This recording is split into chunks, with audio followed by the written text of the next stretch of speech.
Please. Thank you.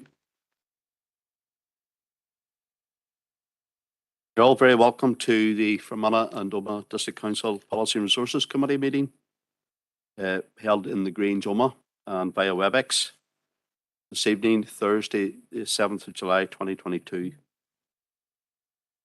Just a few prelims before we start, and as the usual thing, ask you to respect the chair and each other in your contributions. With regard to the protocol of speakers, the speakers will be taken from the chamber first, and then WebEx. I'm conscious that this issue was raised last night. That's my decision. Number 3 is a long agenda, and would appreciate your cooperation. And please, if you can, keep your comments succinct and to the point. 4, correspondence is for noting. And we have several items in part 2 business. So thank you.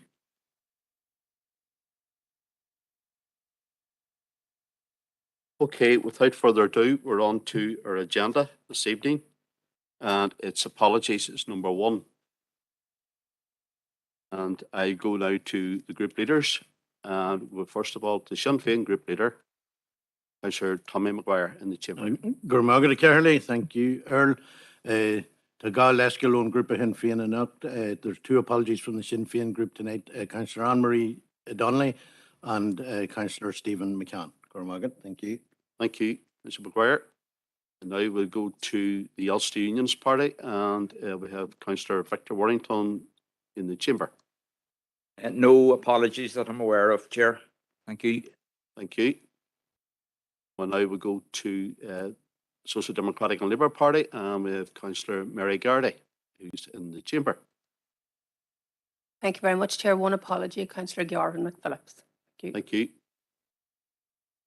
Now we go to the Democratic Unionist Party, and I'm aware that Councillor Keith Elliott is online via WebEx. So, Councillor Elliott. Thanks, Chair. Councillor Robinson, Councillor Buchanan. Thank you. Thank you. And I'm also aware of Councillor Paul Stevenson. That's an apology there. Okay. Now going on to single parties and independents. And we'll go to Councillor Emmett McAleer in the chamber. Thank you, Chair. Yeah, an apology from Councillor Keenan. He's stuck at work and he's not going to make it, unfortunately, so he sends his apologies. Okay, thank you. And I have received an apology via text from Councillor Bernice Swift. Are there any other apologies that we're aware of? No. Okay, without further ado, we're moving on. And the next one is to sign the minutes and confidential minutes of our previous meeting held on the 15th of June 2022. And that has been done. Number 3 is declarations of interest. Councillor Baird via WebEx. Thank you, Chair. Item 6.5, member of audit panel. Thank you. Okay, thanks, Councillor Baird. And now we'll go to the chamber, and we have Councillor Bert Wilson. Chair, 8.1 correspondence to do with its Reserve Forces and Cadets Association. Okay, thanks for that. Okay, over to Councillor Emmett McAleer in the chamber. Thank you, Chair. Yeah, item 5.4, the report of the Chief Executive, is discussions about collaboration with Southwest College, and just as an employee of Southwest College, I'll declare an interest on that one. Thank you, Chair. Okay, thank you. Back to WebEx, we have Councillor John Coyle. Yeah, thanks, Chair. 6.5, member of the audit panel. Thank you. And also via WebEx is Councillor Glenn Campbell. Sorry, Chair, it's Southwest College Declaration of Interest, just the same item there. I forget the item number, apologies. 5.4. 5.4. Thank you. Thanks, Chair. Okay, thanks again. If Councillor Baird and Councillor Campbell can please lower their hands. Thank you. And over now to Chair, very important person here, Celine McCartan, MBE. Well, 5.4 and item 11, please, in relation to employment issues. Current, Okay. future. No problem. Current. Thanks again. Celine, sorry about that. Okay, on to item 4, and it's matters arising. We'll go to the matters arising from the 15th of June. Sorry. Okay, matters arising the 15th of June 2022. I will go through page by page. Page 1. Page 2. Page 3. Page 4. Page 5. 6. Page 7. Page 8. Page 9. Page 10. Chief Executive. Chair, just between page 10 and 11 to draw members' attention to the correspondence received from the utility regulator regarding rising electricity prices, just dated the 30th of June. So the regulator sets out that the statutory powers have not changed as a result of energy prices, rising energy prices, and the regulator chief executive has offered to come to speak to councillors if you would find that helpful regarding a wider explanation of their role.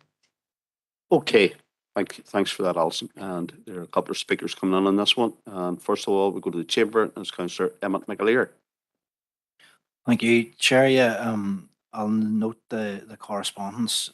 It is disappointing, and again, with the ongoing hikes in the cost that people are having to pay for their energy bills, it just kind of leads me to question what is the idea behind this rule, because seemingly it's nothing more than ticking off or signing off on these increases as they're put through by the corporations behind us. I know we have had a meeting with the utility regulator before. There's an offer there. I think maybe it is worth our while meeting again just to try and clarify what actually is the role, what powers are actually bestowed on that role, and then possibly as an offshoot of that meeting seeing whether they can be increased or what can be done, because at the minute, you know, there seems to be no end to these rises, even though, as reports have stated recently, the price of crude oil isn't any more expensive than it was in 2008, and yet the price at the pump is twice as dear. So there's questions have to be asked. It's very obvious to me where the money being spent and where these prices are going, where these price increases are going, and it's certainly not to the frontline workers, and it's certainly not saving any money to the customers. So maybe as an offshoot and in response to the letter that we've received, I would propose that we actually take him up on his offer, Chair. Thank you. Okay, thanks for that, Councillor McAleer. Back to the chamber again, and we go to Councillor Bert Wilson. Yes, Chair, I would agree with that. In fact, if you want to make a proposal, I'll second that, because we need to, you know, families at this moment in time, and it's only the summertime, we must realise when and the cost and the difficulty that they have paying the electricity bills along with all the other bills. It's really a working family, or any family for that matter, it takes a huge chunk out of their wages. They need to be looking ahead of themselves. I believe, and I'm sure the previous speaker, I'm sure he wouldn't agree with me on that, but there is opportunities out for wind turbines and all the rest. I know some of the councillors here maybe don't agree with wind turbines and all that, but they've got to get a source of cheaper power for electricity for the homes, and some of the discussion that was here last night to do with electricity for the vehicles, for the cars and all that. So, you know, it's not going to be getting any less. In fact, the demand will be increasing, and you don't need to be sitting sleeping till it. They need to be thinking ahead of themselves and getting some specific way of getting this in at a reasonable price, or at least bring it down in some way. So I would, yes, on behalf of the people out there, the families, young families and all the rest, I think we need to be doing something, and we need to meet with them and maybe put our point of view. Okay, that has been proposed. That it's noted, first of all, by Councillor Emmett McAleer and seconded by Councillor Bert Wilson. And also added into that is that we take the utility regulator up in this offer to come and meet the council. And we all agreed on that one. And go now to WebEx. There's several speakers here waiting. That's Councillor Patrick Withers, first of all. Margaret Carley, thank you for that. And I just want to welcome that proposal and also to meet with the Chief Executive of the utility regulator. There's no doubt the prices have been soaring this last year. And even just last week, there was another 27.5% increase from PowerNA in their domestic electricity tariff. And it's clear to be seen that there's still huge profits being made by these companies. Even with regards to oil, I know it's not regulated by the utility regulator, but their prices have been increasing unbelievably over the last year. And that's why I myself in Mid-Tyrone earlier this year set up an oil flow, which is helping people take advantage of bulk buying and at least help them with one of their bills. I also want to say it, I suppose, deeply frustrating still at this time that we haven't been able to see the formation of an executive thanks to the blocking of the DUP. So there's £435 million there that we could be getting out to people, which can't be done. So that's deeply frustrating and disappointing at this stage. But we as a council need to be doing everything we can to challenge these companies. And I think engaging with the utility regulator at this time is a good move. Thank you, Chair. Okay, thanks, Councillor Withers. Next up, we have Councillor Dr. Josephine Dahan. Thank you, Chair. Yes, well, I too would be very keen to meet with Mr. French, Chief Executive of Utility Regulator. I mean, Mr. French does state, Chair, in his letter that they are best placed to protect consumer interests, and also that they would engage in regular dialogue with the Department of the Economy regarding their energy strategy and to make sure that their powers are fit for purpose to protect the consumer. But Chair, it doesn't seem that way to me. We have seen the cost of energy soar to a point where it's completely unaffordable, regardless of the income of most people. Even people who are in well enough paid jobs find it difficult to pay the rising energy costs. I just think that this situation is completely unsustainable, and it will create hardship for people, particularly as we go into the winter. It may even cost lives as people have to make a choice between eating and heating.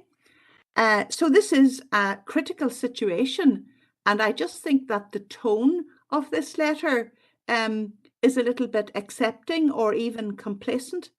But I do welcome Mr. French's offer to meet with us. But that meeting needs to deliver actions, Chair. And I think we also should be corresponding with the Department for the Economy, just highlighting our concern regarding our residents and just asking for them to take whatever measures they feel appropriate to increase the powers of the utility regulator. So if Councillor McAleer would be willing to incorporate that into his proposal, I certainly feel it would be a good thing, Chair. Thank you. Thank you, Councillor Dahan. Councillor McAleer is giving me the thumbs up on that one, so that's included. Also write to Department for Economy. Thank you, Councillor Dahan. Next up, we have Councillor Donald O'Coffey via WebEx. Yeah, thank you, Chair. I'm very much in support of what has been said already. Obviously, in Northern Ireland, if we consider our energy sector, first of all, we have to remember the botched privatisation that was initiated in 1991, where tariffs were protected for decades to afford and to attract investors to the market, such as it was. And this caused huge disinvestment across the economy, large companies pulling out because of the colossal payments that were front-ended. Then we had the adoption of a dreadful system whereby tariffs were raised again to pay for investment in renewables capacity, which should have been publicly funded and publicly owned. And now we are looking at a system increasingly tied into an all-Ireland market where huge profits are being repatriated to the Dublin government at the expense of tariffs in the north. And you really have to say that this is a sector that should not have been privatised. This is a sector where people are really paying through the nose for energy in a way that is not justified. Like the UK as a whole is not reliant in any way on Russian oil and gas imports. The only reason prices are as high as they are, people are being absolutely fleeced, is because they can make it such because the international global prices are very high. But if this was a nationally owned company, subject to the will of the democratic will of the people, the prices could be held down as low as we wish them to be, because it doesn't have to be driven by profit or the profit that can be scalped out of consumers. So here we have an example of how ordinary working class people are paying through the nose, and potentially, as Councillor Deehan has just highlighted, people will die as a result of the profits that are being made at the moment, and nothing has been done about it. I've always looked at the utility regulator as just a flimsy nod in the direction of some form of public accountability.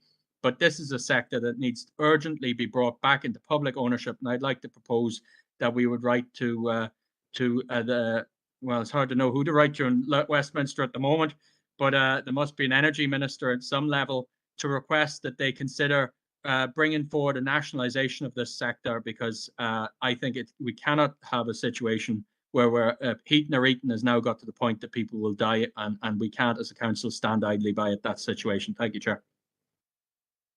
Okay, Councillor Coffey, you're proposing that we also write to an appropriate Westminster minister who will be dealing with this subject.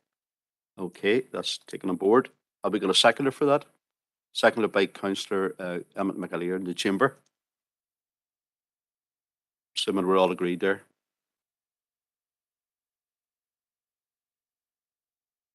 Okay, back into WebEx now, and we have Councillor Alex Baird. Thank you, Chair. I find myself in a bit of a quandary. I think for the first time I find myself in agreement with what Councillor McAleer has said, so I suppose it just goes to prove he can't be wrong all the time.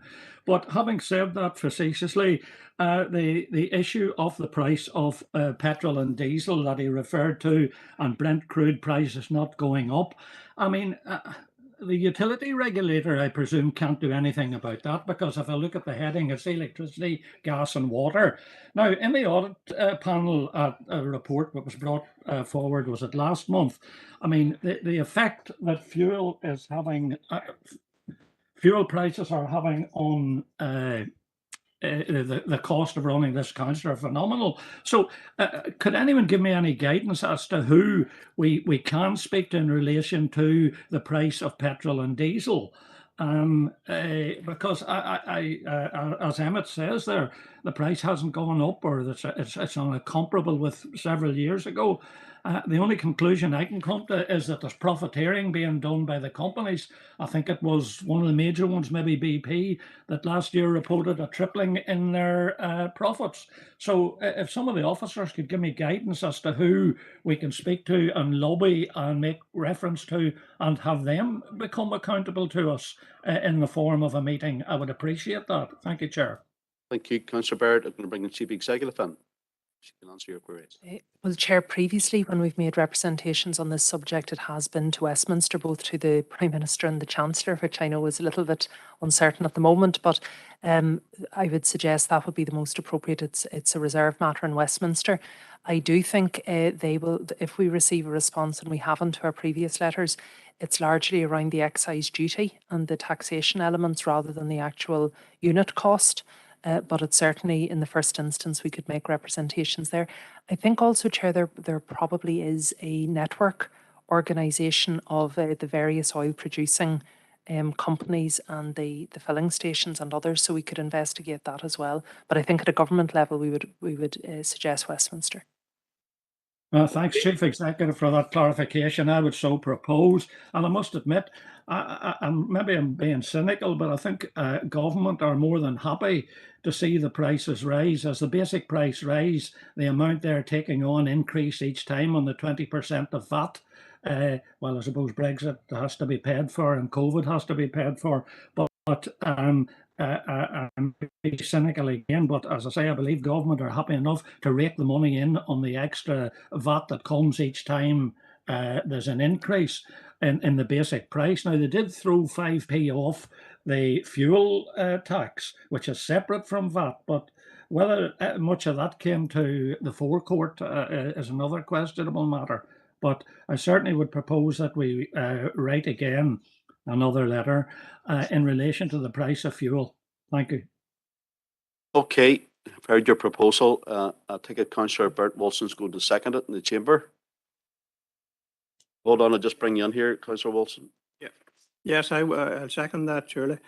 Something I can't understand is I was in Clogher and Oher the other evening and fuel was 199.9. And lucky enough, I didn't fill the car and I came down to Omagh here and it's 195.6. You know, so there's 4p and 4.2 or 3p. So there's a serious variation even out there as to the price of fuel. And I would like can also say there's a variation. I'd like to know how they explain that. There's a variation between service stations, maybe 200 metres apart in certain areas. So yes, but it's only a point one of a penny. Thank you for that. That's seconded. I think we're all agreed there as well.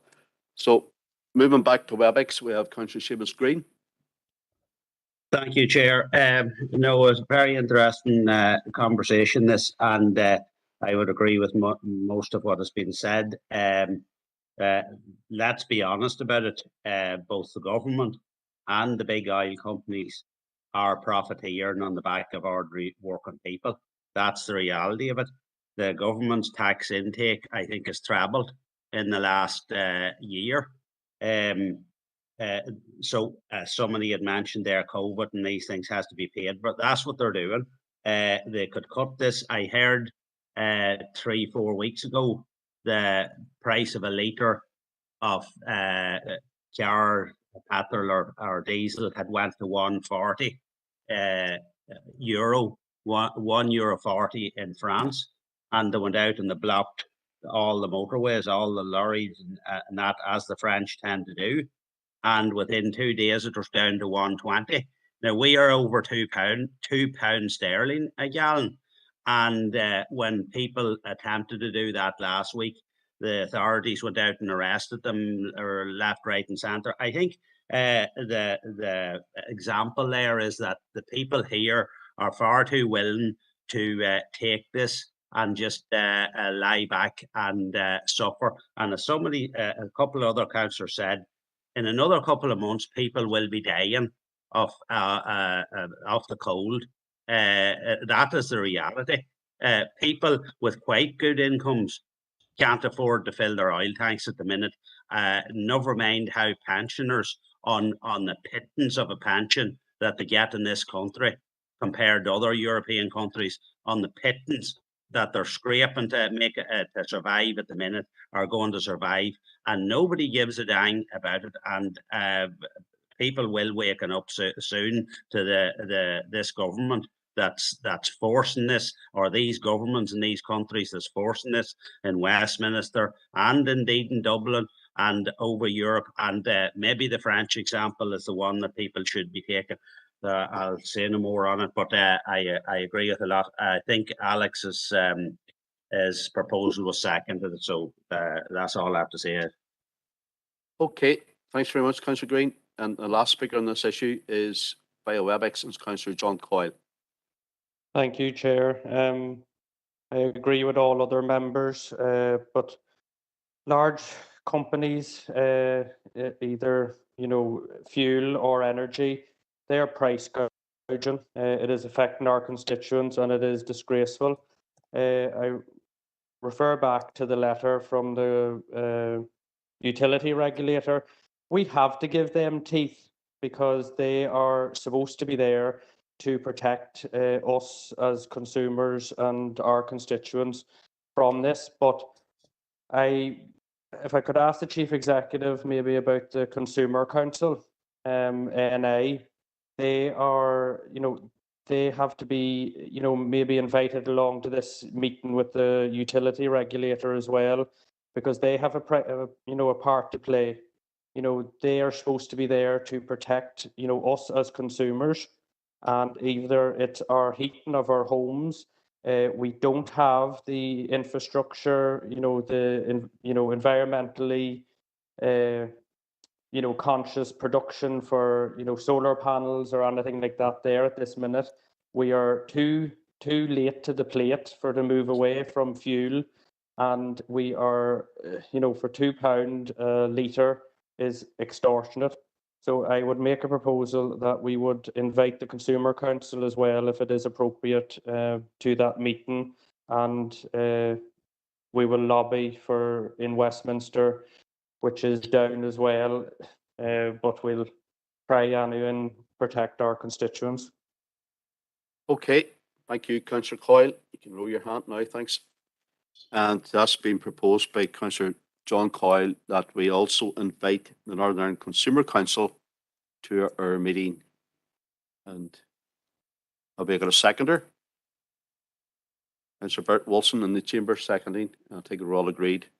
So out of that one letter in matters arising, we have several proposals. They've all been proposed and seconded and agreed. So we're moving on from that subject. Thank you. Okay, we're still matters arising, and it's page 11. Page 12. Page 12, Chief Executive. Yes, Chair, if I could just under item 7.1 draw members' attention to two items of correspondence which are in the correspondence folder. The first is from the Minister of Justice, which relates to the second resolution, Council seeking clarification as to whether she had established the origin of the decision to change the established practice of billing the gold mining companies, and the Minister has reiterated her views regarding this being a matter for the PSNI and respecting the operational independence of the Chief Constable. The second letter then, Chair, is a response from the PSNI in relation to our previous Freedom of Information request regarding the breakdown of costs associated with the mining and also quarrying industries. So just members will have seen, Chair, in essence, PSNI are saying that because the information sought exceeds the hours that would be assigned under a normal FOI, they are not progressing with it. You will note reference to a date by which the information is sought. We had sent an open-ended request, and in our initial acknowledgement back, they asked us to define the time period, which is where the date from January 2012 originated because of the wider quarrying interest. So two items there, Chair, for members' consideration. Okay, Chief Executive, thank you very much. First of all, we'll get a proposer to note, and I see there are a couple of speakers coming on here. We'll go first of all to Councillor Emmett McAleer in the chamber. Yes, Chair, I'll propose to note the correspondence of a further proposal coming off that, though.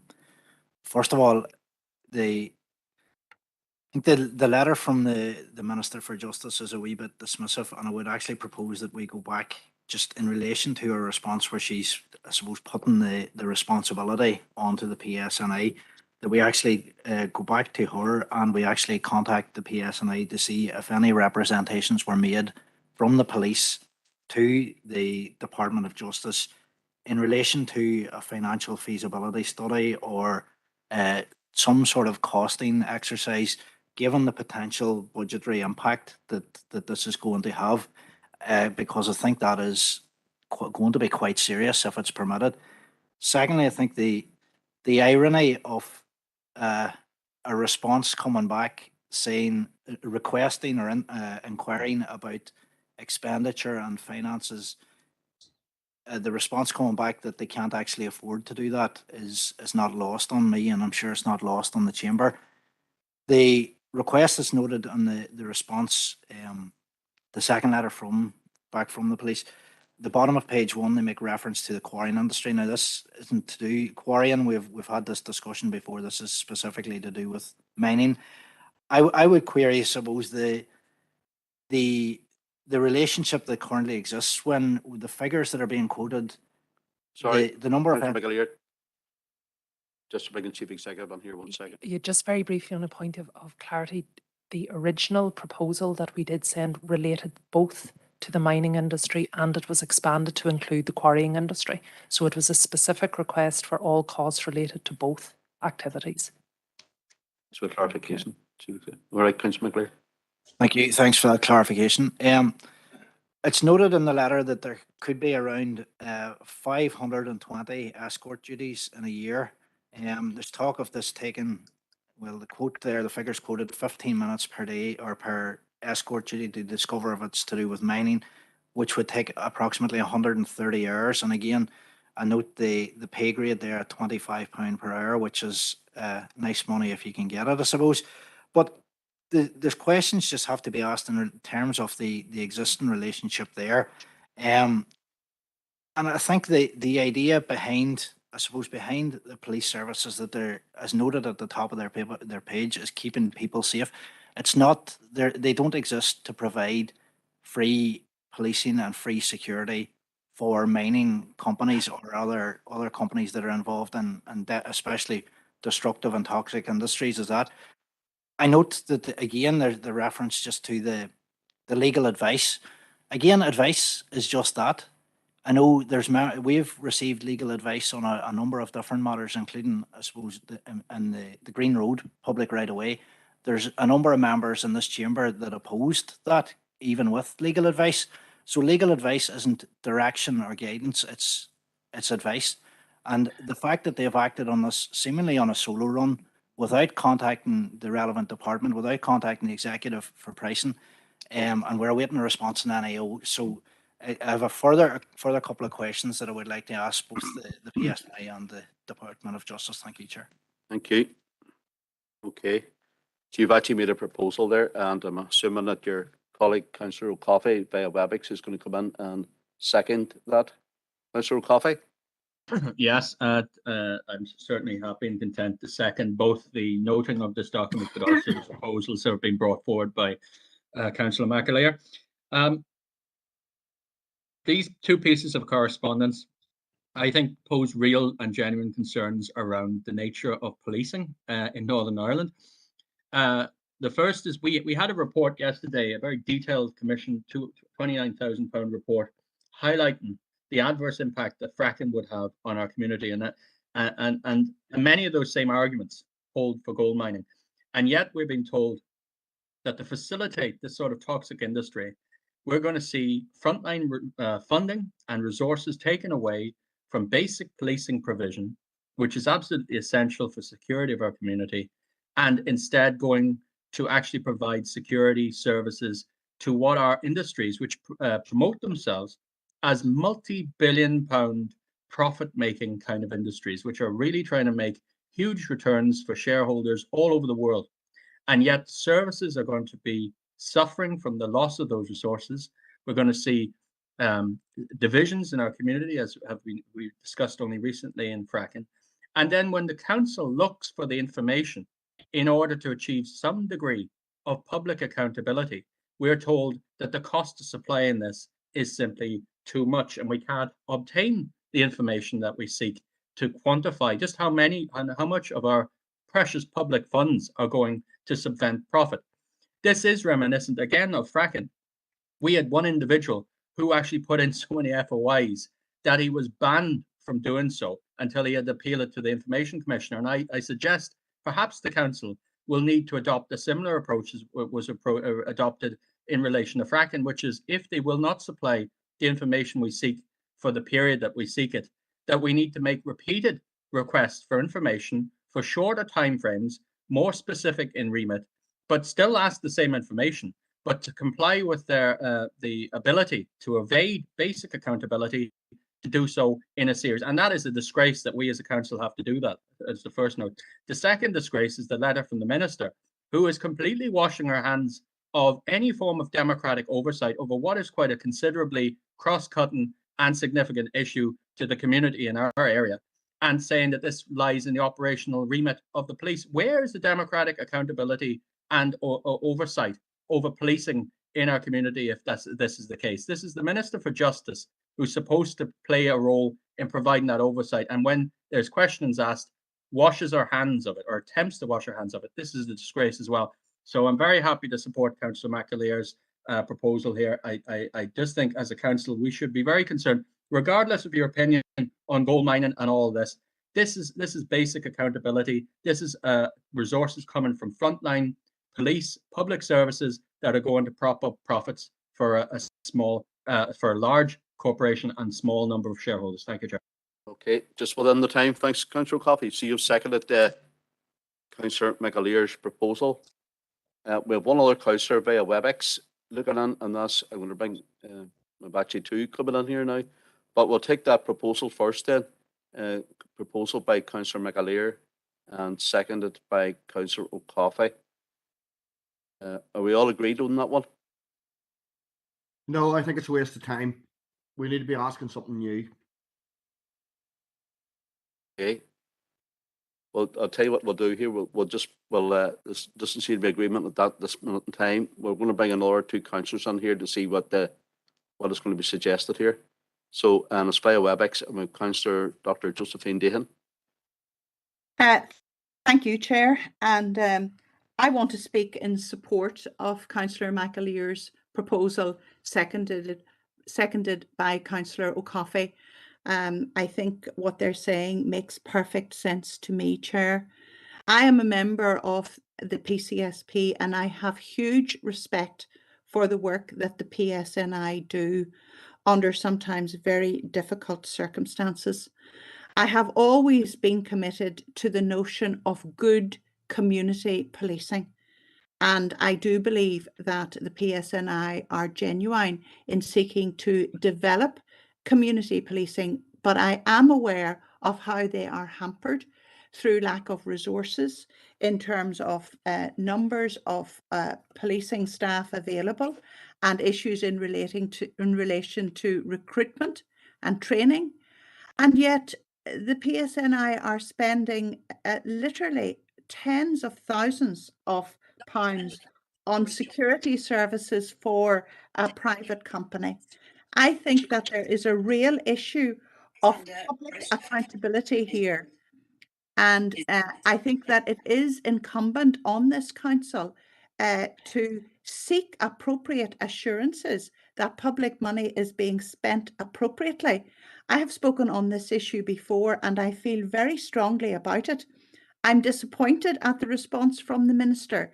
And I do think that we should be vigorous in getting the answers to the questions that we are posing. But certainly my priority in asking these questions is purely public accountability for resources and to make sure that they are properly spent in protecting our community. And for that reason, I'm supportive of Councillor McAleer's proposal, Chair. Thank you. Okay, thanks, Councillor Dahan. I'll just ask Councillor Alex Baird to just check his communications there. Okay, thank you. Okay, so you're supportive. We'll move on now to the last speaker on this item, and it's Councillor John McCloughery via WebEx. Thank you, Chair, for letting me in on this. Obviously, the PSNI, I'm disappointed with that the Justice Minister isn't aware of what the PSNI were doing, and doesn't seem to be able to correspond with her. But that's beside the point. There's 520. The police have identified 520 escorts. Now, that will not be to the PSNI sites or sites. That will be to industry for explosives. Now, are we opening a can of worms here? Because there's an awful lot of people in our council area who depend on quarrying for their livelihood. They're already suffering with the rebated fuel being removed. Their overall fuel costs have increased extra-normally, and their cost of equipment has jumped. Everything's gone up, and they're struggling to keep going.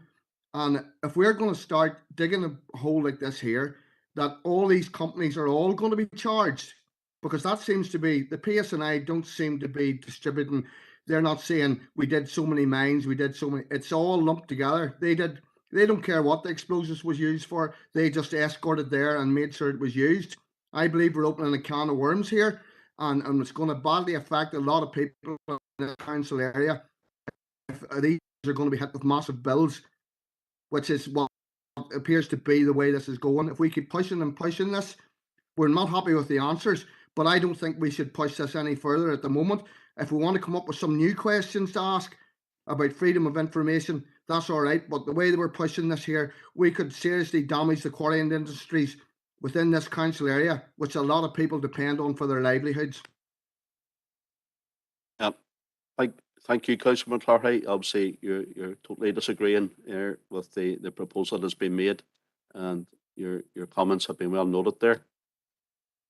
Councillor McAleer, you've already been on. You've made a proposal. I'm not really intending to let you in again, but go ahead at this stage to hear what you're saying.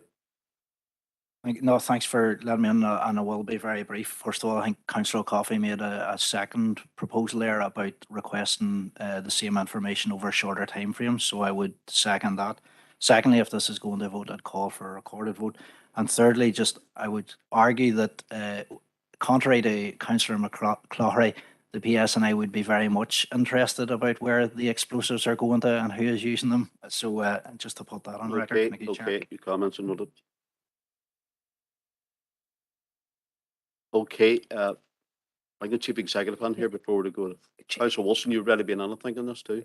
Chair, it's just in relation to Councillor Coffey's proposal, and maybe just before it's finalised, just to draw members' attention to approximately halfway down the second page of the correspondence from the police in relation to how they will deal with multiple FOI requests. And I'm just wondering whether, if the 18 hours is actually the maximum time that will be spent, it might be more appropriate, given it's roughly 15 minutes per duty, to ask for the information that would be available within that time frame. I think if we make one more request, we will not then have further requests considered.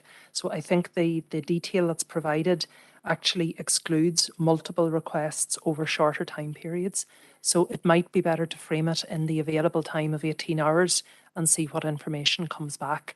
And I suppose your only further query, or the only further query I would have, Chair, is that we had two requests, one related specifically to Dalradian and the other was the quarrying industry more generally. So unless you would wish to refine that further. So just perhaps Councillor Coffey might wish to consider that before finalising the proposal.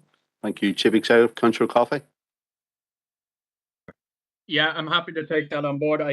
My understanding of the way we go around this the last time was that we sent them in sequentially. So we got one set of information, then we sent another set in, and it took ages. But that's the only way we could end up getting information. That's how bad it is. So if there's a quicker way to do it than that, then that's great. But that was my proposal, Chair.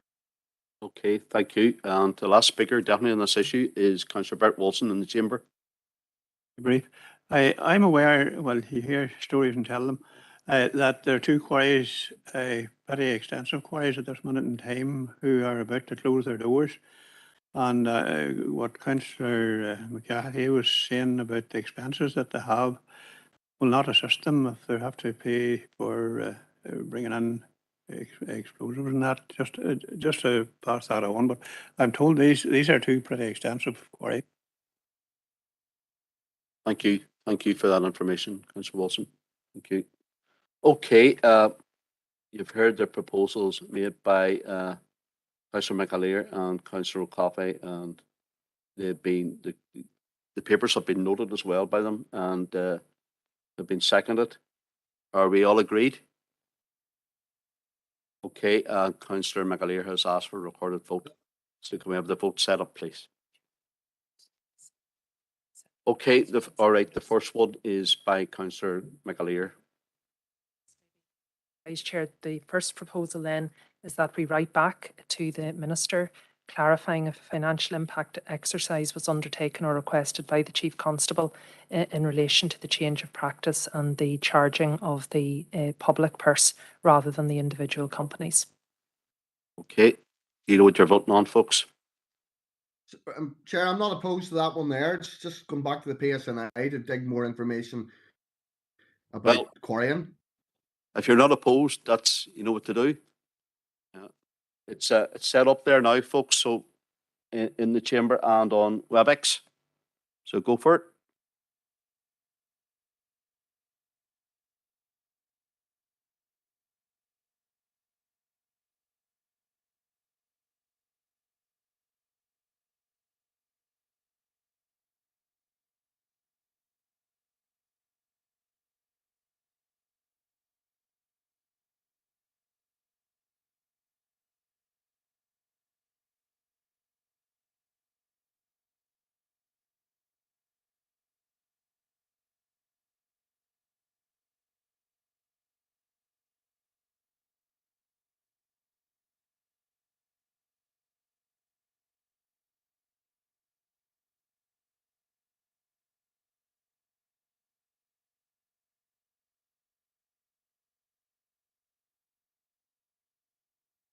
Okay, thanks. Thank you for that. I will now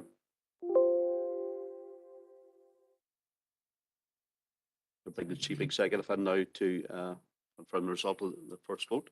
Okay, Chair, so we had 21 votes for, 4 votes against, so that proposal is carried. Okay.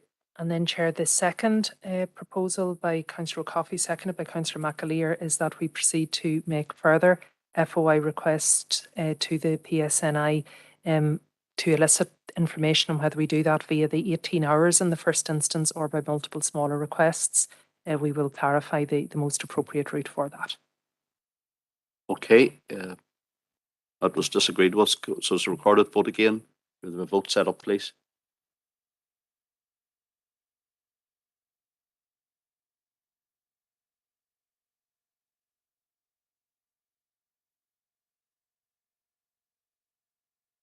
Should be there now.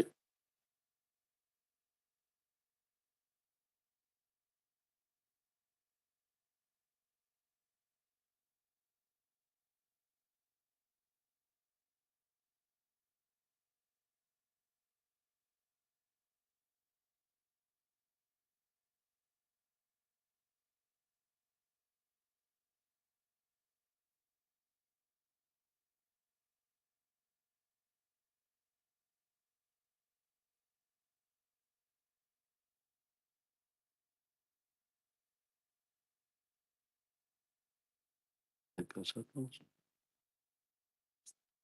Sorry. Oh, see. Yeah, 20 seconds.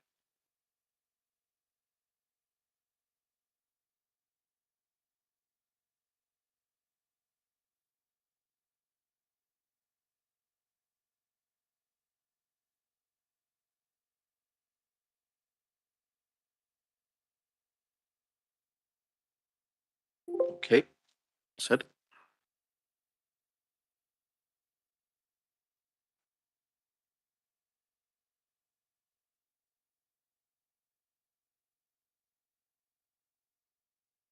Okay, Chair. Thank you, Chair. We had for the second vote 15 votes for, 10 votes against, so that proposal is carried.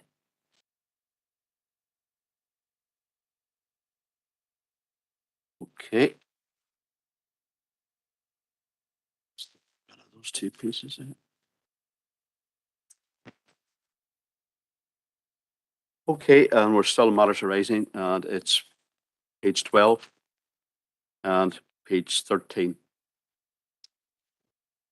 So thanks for your patience. We're 50 minutes into our meeting now, so try and push on.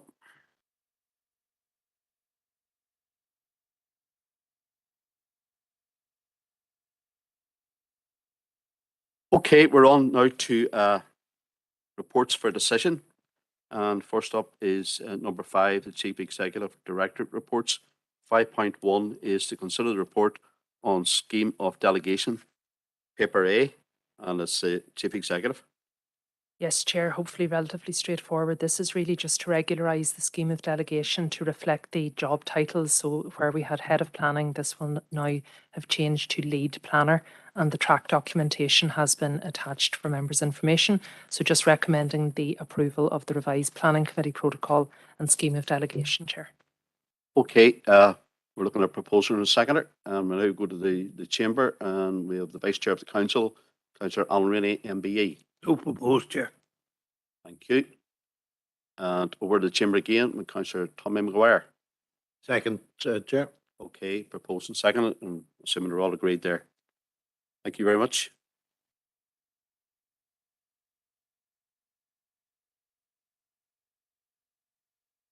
On to 5.2, and it's to consider the minutes of the Health and Social Care Services Subcommittee meeting held on the 7th of June 2022, and it's paper B. Chair, just a proposer and seconder for the minutes, please. Okay. That's all that's required. Yeah, and I'm looking in front of me here, and I have Councillor Tommy Maguire's indicating. Webic. Thank you, Margaret Carley. Happy to propose. Proposed by Councillor Maguire, seconded by Councillor Matthew Bell in the chamber. All agreed? Okay. On to item 5.3, and again it's for accuracy, and it's to consider the minutes of the Rural Affairs Subcommittee meeting held on the 2nd of June 2022, paper C. Councillor Warrington was the chair on that occasion. All right, formally proposed by Councillor Warrington in the chamber. I'll be a seconder. Seconded by Councillor Alan Rainey, MBE, the Vice Chair of the Council, and agreed. Okay, thanks very much. Now on to item 5.4, and it's to consider a report of the Chief Executive, and as on your list was paper D, and it was to follow. So Alison, our Chief Executive, is going to cover that one now. Okay, Chair, thank you. This report sets out two matters for members' consideration. The first is the International Passive House Association Conference, IFA, which is due to take place at the end of September with Southwest College in the Iron campus. And this is a prestigious event, members, and one which the college has won the right to hold. They've asked the council to be a strategic partner in the delivery of the event. And so there would be some task and finish work at an officer level, but in terms of the formal ask to the council, it would be that the council would host a welcome reception for the international delegates at the opening of the conference and a dinner later in the week. The second part of the report, Chair, then is dealing really with a resolution from the Planning Committee regarding the council's lobbying efforts, and in particular, I suppose some disappointment was expressed at the responses that we had received from various government departments and ministers. So really, the report sets out the strategic priorities as identified within both the community plan and the corporate plan, noting we don't have a formal lobbying strategy, and generally the council has taken a view to raise issues of concern for the district as and when the need arises. We have had some meetings with government ministers, but they have been relatively limited, even when compared to some other councils. We've also worked in collective lobbying on a number of groups, the lead council on the A5N2, but also we're a member of Mid-South West, and as well as ICBAN and NILGA. I've highlighted in the report that there will be an increasing emphasis on Westminster in terms of future funding, and in that context members may wish to consider the work of and the relationship with our MPs as well. And I've referenced also the Northern Ireland office as well as the Shared Island Unit in the context of All Island funds. So really, Chair, in terms of the recommendations, firstly, we would be recommending that the Council would accept the College's invitation to become a strategic partner in the forthcoming International Passive House Conference, and that we would proceed to host the reception and dinner as indicated. And then just if we get members' views as to how you wish to proceed in relation to enhancing the Council's lobbying efforts. Okay, thank you very much, Chief Executive. And we'll now go to the chamber, and we have, first of all, we have Councillor Dr. Warrington. Thank you, Chair. Well, I just want to propose the recommendations as noted, and I'll wait for others to come up with ideas how we're going to lobby. Thank you. Thank you. Okay, it's been proposed. Councillor Matthew Bell in the chamber. I'm happy enough to second the recommendations, but I would like to comment on part one regarding their on campus, because I'm not lie, as no councillor, I'm looking on a little bit with jealousy. As Alison rightly pointed out, it seems to be a very prestigious event. We're bringing in people from across the world. I looked in a little bit to the IPHA, and it's one of their great focuses is on creating energy efficient houses. And I've certainly raised the issue of fuel poverty in this chamber before. And well, there's many causes of fuel poverty, but one of them is most certainly that our houses, or a lot of the houses across the world, in this context, aren't up to scratch. And it's great to see that this group is certainly promoting that, and even better that Fermanagh and Omagh District Council is playing a small role. So thank you, Chair. Okay, it's been proposed and seconded that that's part one, and I suppose it falls into part two as well. But now we want some comments, or maybe in the way forward with regard to part two of the recommendation. And go to the chamber again. We have Councillor Tommy Maguire. Gurumagad Carley, thank you, Chair. Just in relation to lobbying and the difficulty of getting the ears of ministers, and as a member of the partnership panel for this council, we're all too aware that meetings are being cancelled and moved forward, and to date I would find the engagement, whereas initially I was enthused when we got some direct contact with ministers, the meetings have been scuppered I think maybe on 2 occasions lately, and it's wholly inadequate. But there's another issue with ministers that I raised many years ago in relation to ministers visiting our district and ourselves as councillors, and indeed I'm not so sure even if the chief executive are made aware that they're in our area.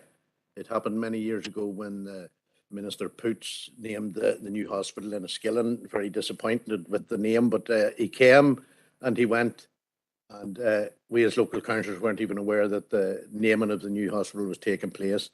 And as I said at that meeting many years ago, I was very disappointed with the name he picked, because SWA certainly doesn't encourage me. It sounds maybe that you need to go to the hospital more than anything else when you say it. The Earn would do me, and it would have done me for the new hospital as well. But just on that point, could I propose that this council would request from the ministers at Stormont that as an etiquette, or possibly a protocol, or whatever they want to call it, that if a minister does visit our district, that the council is notified, and that an opportunity may arise for the ministers to speak directly to the council. That may be one aspect of lobbying that we may be able to open up. Other than that, that's the only suggestion I have at this stage, Chair. I think it might be worth trying. Thank you, Chair. Well, thank you for that, Councillor Maguire. I suppose your first point with regard to the hospital, it was the South West Acute Hospital, and I was the chair of this council and the Legacy Omagh District Council. I was invited to it. I don't know who invited me there, but I was. And I suppose your second point with regard to the ministers, ministers of all parties have been in the various districts, and we haven't been informed, which is disappointing. And I'm even talking about ministers from my own party. Okay, Chief Executive. All right. In there again. Sorry, Chair, just in case you misconstrued, because I mentioned Minister Poots, it wasn't a party. It was, I am aware that other ministers do arrive. But I think if we could establish that protocol, or at least try. Understand that, that's fine. You want to come on there, Chief Executive? Well, Chair, no, it's just to confirm, as I suppose Councillor Maguire's comments, to advise that no, we aren't notified routinely. Indeed, we've had some recent instances when we were only aware of ministerial visits when we saw the post-event publicity, and that includes in some cases when ministers have visited our own premises as well. Okay, thanks for that, Chief Executive. Going to the chamber again now, we have Councillor Matthew Bale. Yes, I'm happy enough to second Councillor Maguire's proposal. My only he used the word etiquette, and I do think that's the right term. It's polite to inform us when they're coming down. I suppose my only real comment is it's not overly needed in this day where we're using Zoom and WebEx. Any minister does not have to be in Enniskillen or Omagh to meet and lobby with us, and perhaps something that definitely needs to be considered is if they want to sit in their office in Belfast and chat to us over WebEx, we're more than happy to do that. Well, I think you're slightly missing the point there, Councillor Bale. It's when they're visiting the district, and I said it's cross parties. This we have not been notified. Even sometimes the chairs of the council haven't been notified, which is disappointing. And that I'm going for all parties here. So you're seconding that. I think we're all agreed. Okay, thank you.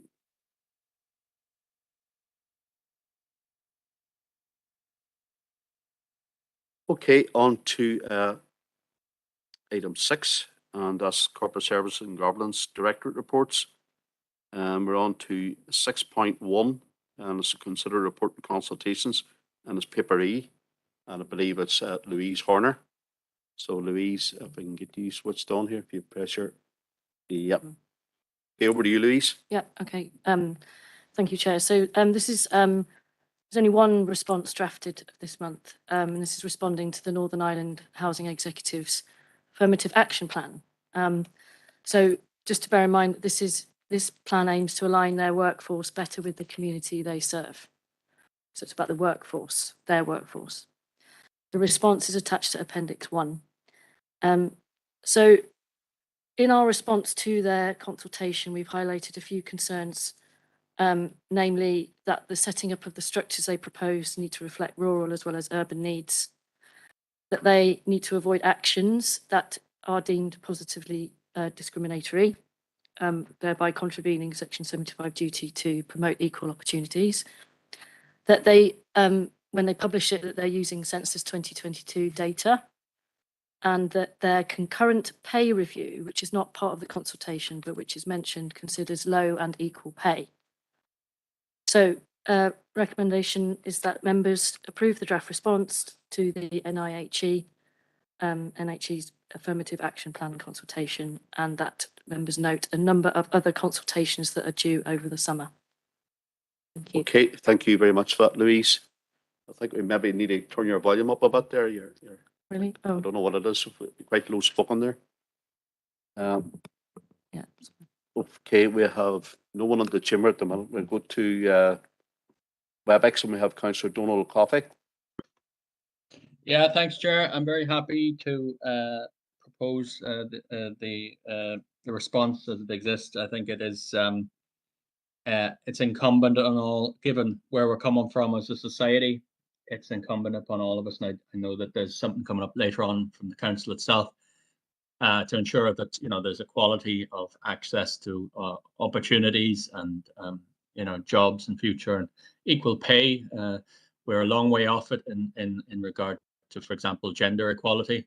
But it is, when you look at this, the report that we're responding to here, it's clear that, where there are differentials, a progressive approach is needed. And I think our position is to support that and to do so in a sensitive manner, regardless really which obviously direction it cuts. But the one point in particular I'm very happy to support is the idea that the idea of pay, because that is a major concern, obviously, at this time of a cost of living crisis, is something that we highlight in our response. So very happy to propose. Thank you, Chair. Thank you, Councillor Coffey. You're proposing the recommendation 9.1 and the noting of the various. Yes, Chair. Noting as well. Yeah. Formally proposed. Okay, thank you for that. We'll go now to the chamber with Councillor Mary Gardy. Thank you, Chair. I'm happy to second that. Thank you. Okay, Councillors, you've heard it proposed and seconded for the adoption of this report. All agreed? Okay.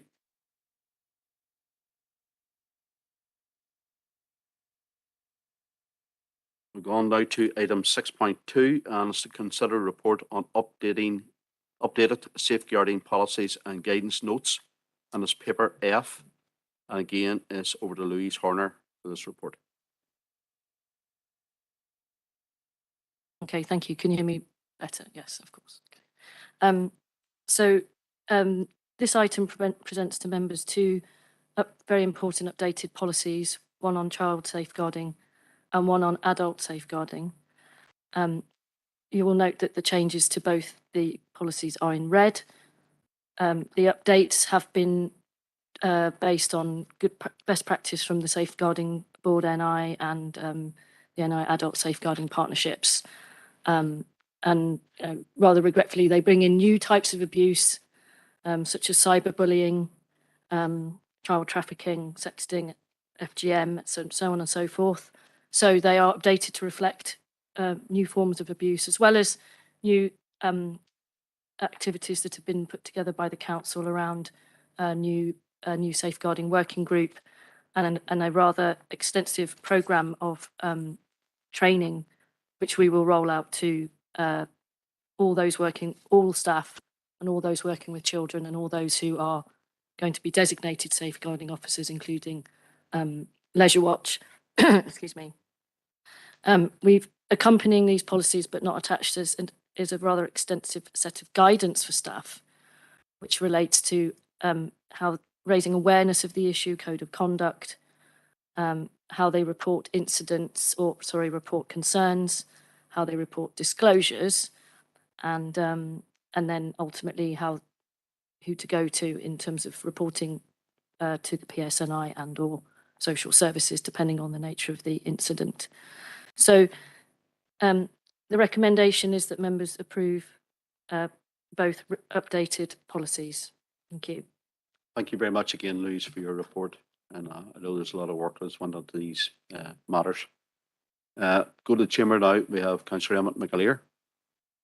Thank you, Chair. No, happy enough to propose the adoption of both reports. I think they are, very important documents, and as Louise rightly says, it's unfortunate, but they've had to be updated to cover a lot of new issues. And unfortunately, even if you look at the middle of Appendix 1 and the child protection document, that it does, as it says, the above mentioned forms of abuse do not represent all forms of abuse, and I think that's again just very concerning, but it's something that we do have to be mindful of and aware of. So I commend the team on drafting the new documents and the updates, and I'm happy enough to propose both. Thank you. Thank you, Councillor McAleer. Into the chamber again, we have Councillor Matthew Bale.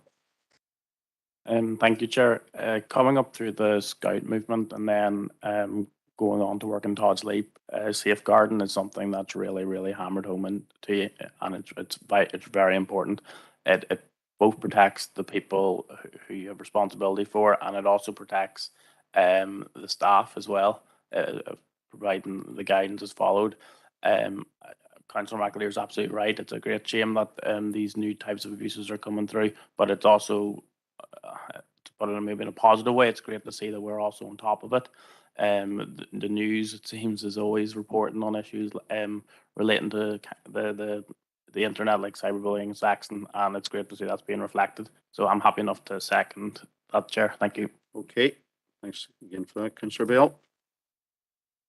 We'll go to Councillor Tommy Maguire in the chamber. Gormaga Carley, and again welcoming the updating of both documents. But I note that the members and elected members are new to the document, and it says there that all members and employees will be required to attend any relevant training and or awareness raising. So obviously with the inclusion now of members, if I could just suggest that the training of members could be addressed post haste as soon as possible, because obviously with our inclusion in that, we need to be fully aware of the extent of the awareness that we require as part of this role. Thank you, Chair.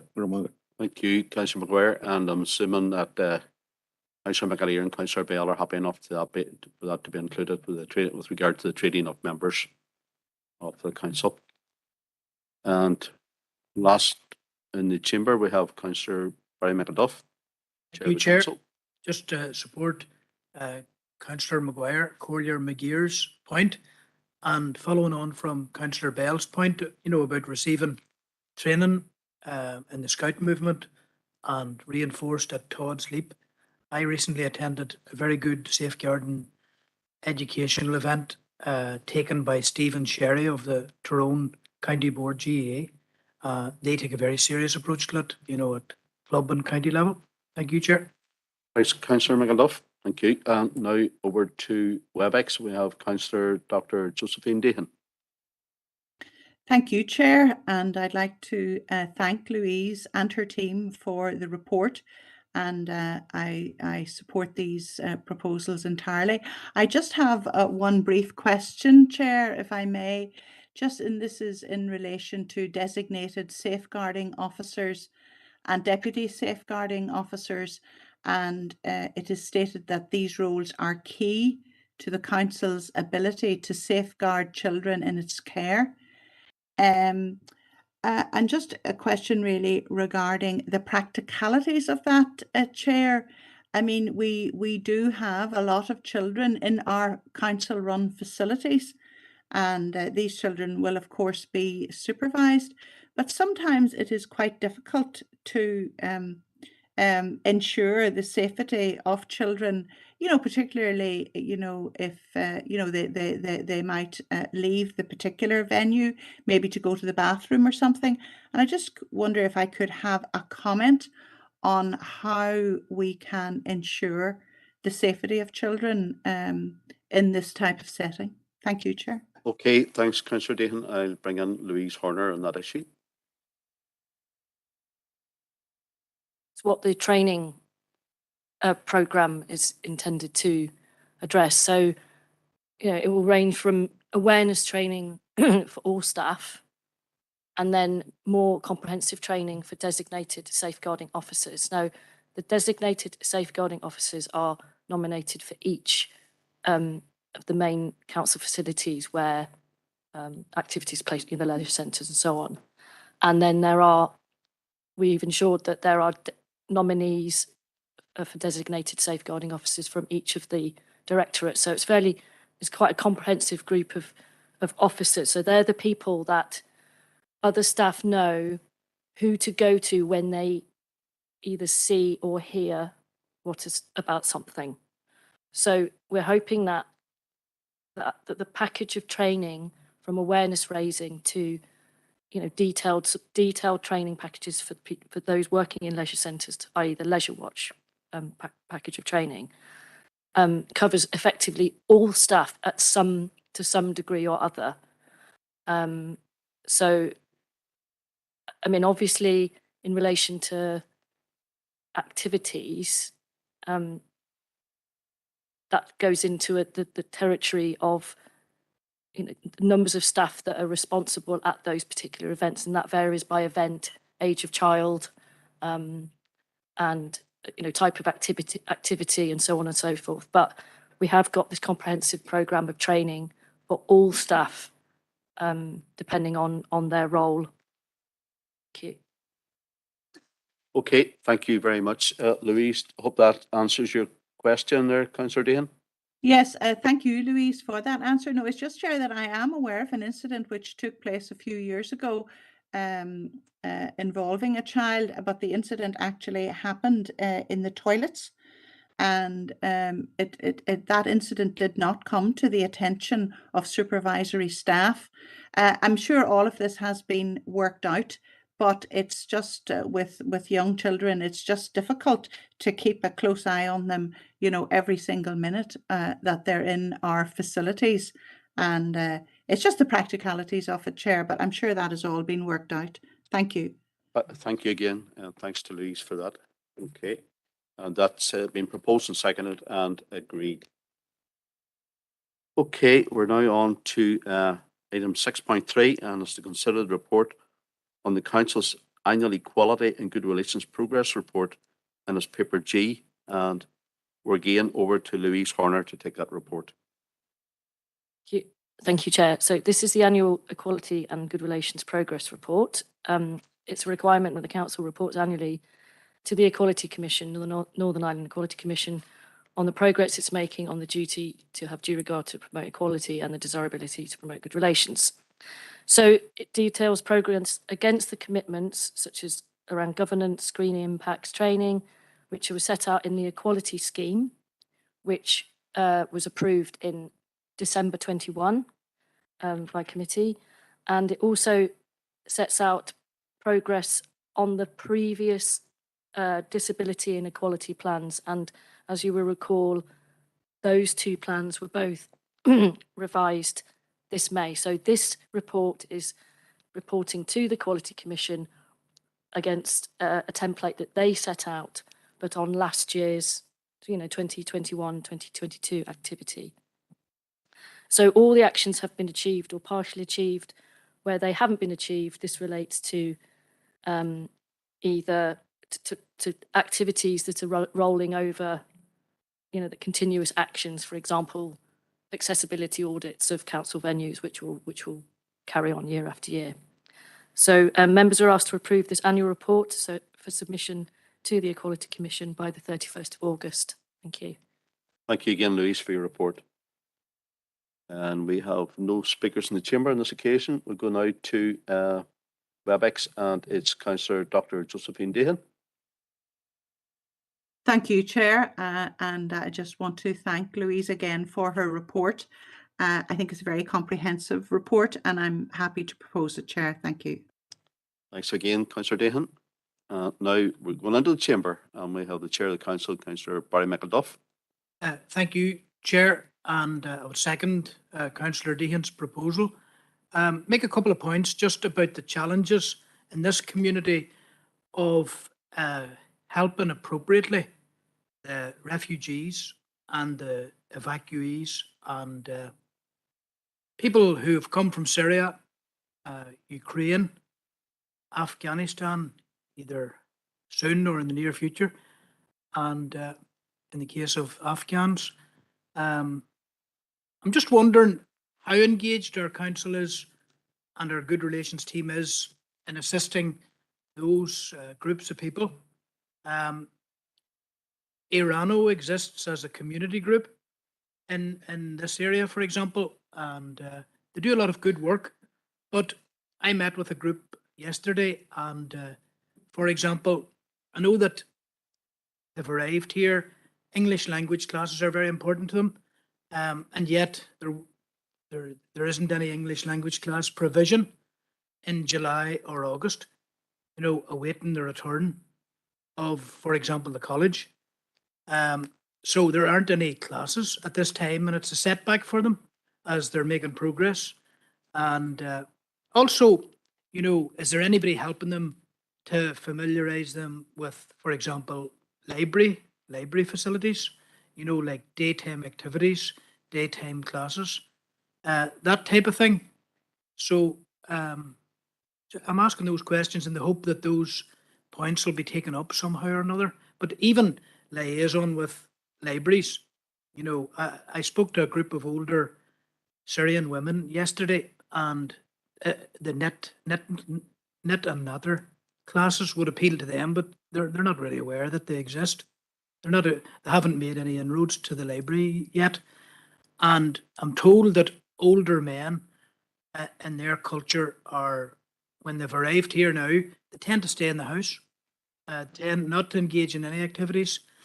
Is there any special good relations approach to be undertaken, for example, with the older men who are staying at home and maybe not fully trusting of society, given the trauma they've all come through? I would like to believe that English language classes would continue throughout the summer, that there would be sporting provision proper for the young people. And is there anybody overseeing all of this? Thank you, Chair.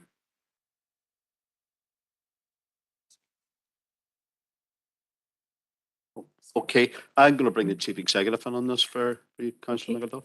Chair, I think a couple of things. Firstly, we can maybe to the September Regeneration and Community just actually detail the provisions and the work that we're doing with Irano, but also with Home Ethnic Community Support Group and other support networks across the district in terms of both Ukrainian, but refugees and evacuees of other nationalities as well. In terms of, and I suppose Councillor McElduff has hit on a point there, regarding the overall coordination of support, which in relation to the Ukrainian evacuees actually falls to the Executive Office.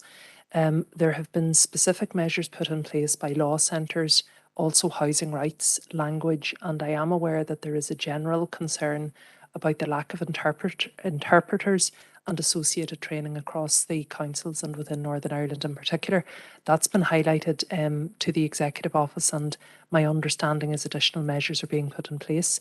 In terms of the social aspects, I'm also aware of a number of quite direct interventions that sporting associations have been doing through existing community networks to encourage new arrivals to our community to fit in and to participate, But I suppose what we have found, as you've alluded to, Councillor McElduff, is that there are cultural differences, and it's to be able to work through those in a fairly sensitive way. I think the only other maybe matter that I would note at this stage is there is also given our location, quite a cross-border permeability in terms of movement of people as well, and it is quite difficult to be able to maybe map the different supports that are available on both sides of the border, and we're endeavouring to do that as well. But certainly I would, not just through our good relations team, but our wider community services and indeed other officers, including through environmental health, we're working closely with the network, with families, and happy that we bring more detail of that to you in September. I do think there may be consideration that we could make specific representations to the Executive Office to ensure that appropriate both financing and wider resourcing to support such communities are made available across the 11 councils and not just within the Greater Belfast area. Okay, thanks again. Chief Executive, you want to come on again, Councillor McAdoo? Just to propose that we write accordingly to Dennis McMahon in the here and now, who is the current Permanent Secretary at the Executive Office. Thank you. Okay. Keep that and go to Councillor McAleer now in Chamber. Thank you, Chair. No, happy to support that proposal, and I think, as Barry rightly says there, he's noting the Irano.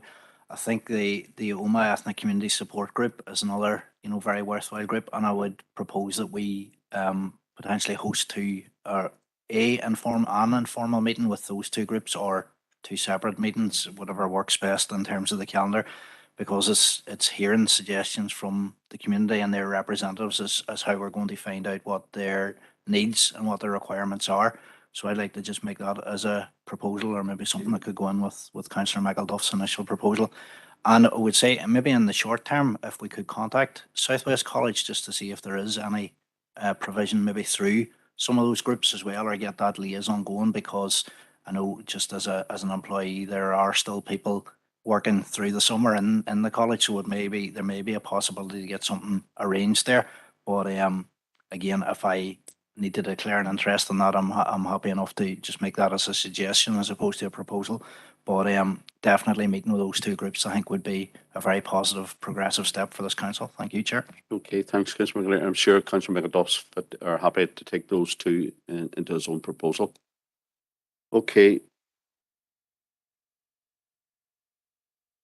Go down to WebEx, and we have Councillor Donald O'Coffey. Yeah, thanks, Chair. I'm happy to second it if it's necessary. I don't know if those have been seconded effectively, but agreed. Yeah. Okay, that's fine. The report is very detailed in some regards, especially the very good work that's ongoing with disability, engagement and equality work. Good, it's very genuinely very vital work that we're doing, and I think something we should be very proud of. I think as a council, we're really trying to get to grips these quite nefarious inherited problems in our society and society generally. I very much support the idea of engaging with migrant communities to find better what their perspectives is on the effectiveness and the efficiency and of what we are doing, and seeing if we can do things in a better way and finding new avenues to do the same. I am a long-standing critic of the good relations policy in relation to actually the overriding division in our society, which I feel it doesn't actually really engage effectively, and I think that it avoids engaging in the very issues that we as a council need to take leadership on. So therefore, and with that in mind, and notwithstanding my recognition of the amount of work that's gone into this, I wish to express my dissent from these reports. Thank you, Chair. Okay, your dissent is noted, Councillor O'Coffey. Thank you. Okay, councillors, you've heard the report as given by Louise has been proposed by Councillor McAleer and proposed by Councillor Dehan and seconded by Councillor McAduff, and that was agreed. And then a further proposal by Councillor McAduff and seconded by Councillor McAleer And hopefully there's agreement there as well. All agreed? Okay, clarifies that. Thank you. On now to item 6.4. Can I first of all thank Louise very much for her 3 reports that she's just given. And now just to consider the report on financial matters, and it's paper H. And now I go over to Catherine Leonard. Thank you, Chair. So members, there are 3 matters on paper H for decision. The first one just there to note is for decision and for noting as well in relation to the unaudited statements of accounts. So again, I've set out the legislative requirements in the first section, and just to note that the audit has commenced, which is quite a fun time for us. 2.1.4 just notes the, I just want to make a point that it's an unaudited position, so the figures may change, but you will see growth in the unaudited net worth of the council, mainly brought about by valuations that were carried out in year by Land and Property Services. You can just note there 1 million for land and just under 6 million for buildings, and then a reduction in the NILGOS retirement benefit liability. So they're the key movements there to increase the council's net worth. The figures presented, apologies there, for the figures previously presented have obviously gone through a rigorous review by yourselves to enable presentation of the full set of accounts to Alison as Chief Executive for sign off. So unfortunately, there was the need to do some further calculations on the landfill site aftercare and closure provisions, which requires a further transfer of 430,000 from the council's capital fund to meet these costs, and that's actually a recommendation at the end of the report.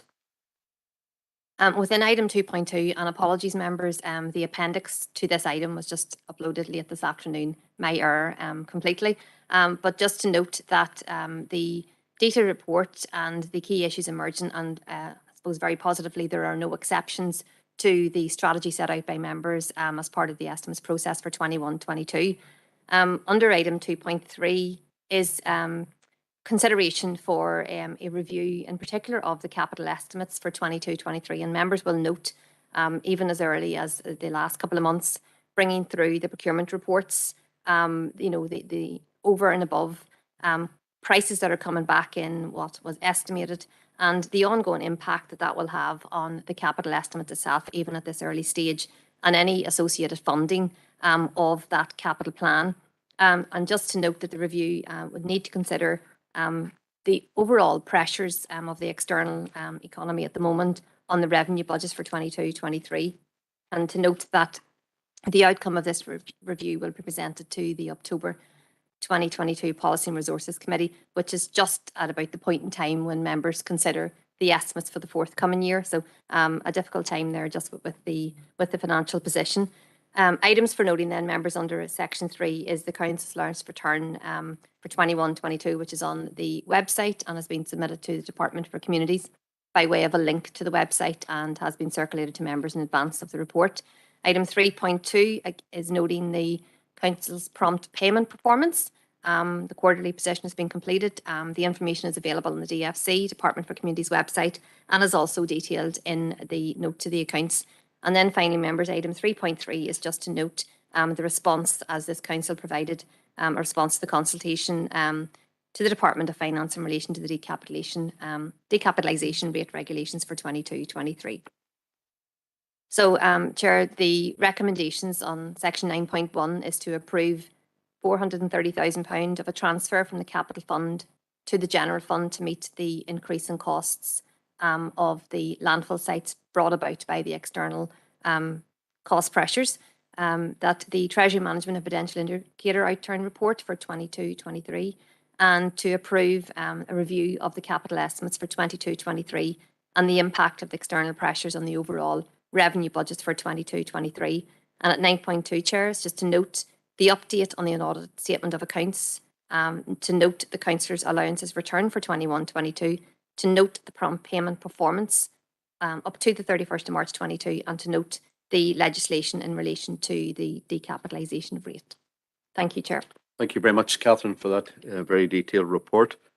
And okay, under 9.1, we have 3 parts of the recommendation to approve.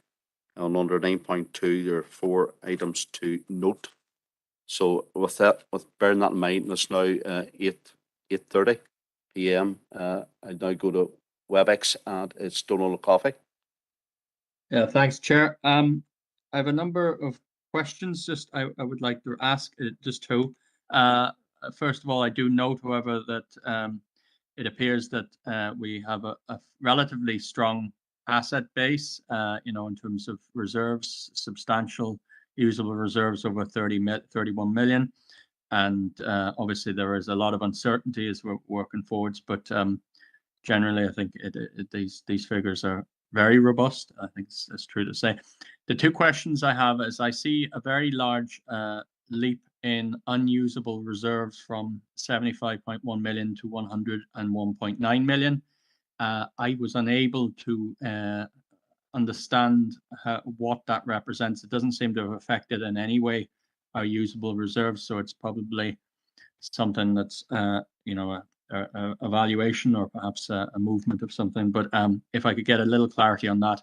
The second question really is I note that we do have 27 million in investment in various institutions, including I see in the lately the appendix that's just been uploaded, 2 million of that with other local authorities. And I'm really just wondering which other local authorities are we currently loaning money to? Thank you, Chair. Okay, thanks, Councillor Coffey. And I'm assuming Catherine may be able to answer your queries for you. Hey, Catherine. Yep, thank you, Chair. Thank you, Councillor Coffey. So the first query in relation to the increase in the unusable reserves, and you're quite right. Part of that there is the increase in the valuation of the asset base, and the other increase is, and I do apologise, this is a technical one. So where you note the reduction in the retirement liability, that is matched by an unusable reserve, if that's not too technical. So that's the key reasons there. The investment is with a UK council, I think it's South Somerset Council, and that's facilitated through the council's Treasury Management Advisors. There were no councils within Northern Ireland at this point in time that took up any of the offers that we have on that portal. Okay. You happy enough there, Councillor Coffey? I am, yeah. Thank you, Chair. Okay. Are you happy to propose the adoption of the report and the recommendations within? I think I'll leave that. Thank you, Chair. Okay. We'll go to another proposer and seconder, please. Sir Alan Rainey, MBE. Happy to propose, Chair. Okay. Particularly after the clarification. Yep. Thank you very much. And over to Councillor Gardaí. Thank you, Chair, and thanks, Catherine, and everyone for the report. And happy to second, but I think it's good that we need to note from this already we talk quite openly about the cost of living and increases that everyone's facing, and we as a council are no different. And I think we have to be very cognizant of that going forward in all our decisions. And we're lucky that we have had such good management over the years that we are in a healthy position to be fit to deal with some of these concerns at the minute. But be rest assured, if we were flippant for a long time, that wouldn't be long eaten into the good management that we've had over the years. Thank you, Chair. Thank you very much, Councillor Gardaí. And I want to put it on record also, my thanks to Celine and Catherine and the full team with regard to our finances. It's not easy work, but they're very good at what they do. So I'm happy enough to say that. Thank you again. Okay, it's been proposed and seconded. We're all agreed. Okay, on to 6.5, and it's to consider the report on the audit panel meeting held on the 9th of June 2022 in its paper A, and this has been taken by Celine McCartan, MBE. Chair, members, the audit panel meeting took place on the 9th of June, and you did receive the main item of business there, which was the annual governance statement at last month's Policy and Resources Committee, but the minutes weren't complete and full at that stage. So this is just bringing the minutes to you now in full. They're attached at Appendix 1, and you can see at 2.2 the range of issues that were reviewed and considered there. And the recommendation is to adopt the minutes of the audit panel. Okay, thanks again, Celine. Don't think there's much discussion on this one. Those who are proposing seconder for the adoption of the audit panel meeting, Councillor Bert Wilson in the chamber. Sorry, right, okay. Councillor Green, if you're there, I'll say maybe the chair. Yeah, I propose that. You're proposing the adoption of the minutes, Yeah. okay? And I'm told that either Councillor Baird or Councillor John Coyle are other members of that committee. You want a second? Yeah, happy to second, Chair. Councillor John Coyle seconding, and okay, I think I've agreed. Thank you very much, Celine. Oh, Councillor Emmett McAleers in the chamber wanting to speak. Yeah, thanks, Chair. No, just very briefly, just note 9.1 and 9.2 on the PCSP and the labour market partnership. It notes that there are a number of recommendations that have come out of both of those audits. I was wondering just if that could be forwarded on to councillors, just following on from this meeting, if that was possible. Okay, I'm assuming that can be done, can it, Celine? Through the chair, yeah, fairly standard items, and I mean, in most instances, there will be recommendations. Nobody operates in a perfect world, but I'll have a look at those, and provided they're fairly routine, yes, they can be provided to members or uploaded to decision time if that's appropriate. Okay, thanks very much, Celine. Thank you. Okay, on to item 6.6, and that's to report or consider the report on procurement and tenders update, paper J, and we're again over to Catherine Leonard for that one. Thank you, Chair. A relatively short report, suppose, just given the short time frame from the last meeting to this meeting. So in this report, there are just notification of 3 tenders seeking approval to be extended. One in relation to processing recycled farm plastics, provision of water hygiene services, and the provision of secure cash collection and delivery services. At item 3, matters for information, just noting the upgrade or the tender awarded for 2 play parks at Jubilee Hill, Trory, and the Village Green, Lisnarrick as part of the play park development programme.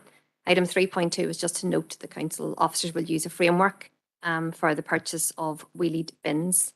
And members then just under section 9.1 is to approve the extension of those contracts already mentioned, and to note the tender and to note the use of the framework.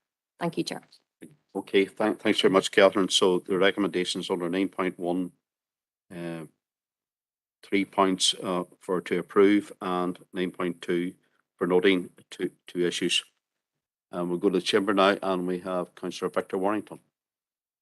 Thank you, Chair. Well, I'm happy enough to propose the recommendations. I just wanted to ask one question, or highlight basically maybe more. So on the upgrade of the 2 play parks at Trory and at Lisnarrick, I'm obviously not saying that this is wrong, but you know, there were six different companies who tendered for it, and unfortunately the one company who seems to have been successful are based in Kettering in England, where you know we had 1, 2, 3, 4 companies within our council area and another one just outside our council area. It's sad that these contracts are going out of our area, especially when it looks like there were. I know we have to stick by the rules, but when they were so close. When they were so close in their scoring, that a company is coming in to carry out work in our area from England, whenever we had companies within our own area who were so close to being successful. Just wanted to highlight that. Thank you. Okay, your point's been noted, Councillor Warrington. You're proposing the the adoption of the recommendations. Okay, we're now going to WebEx, and it's Councillor Donald Coffey.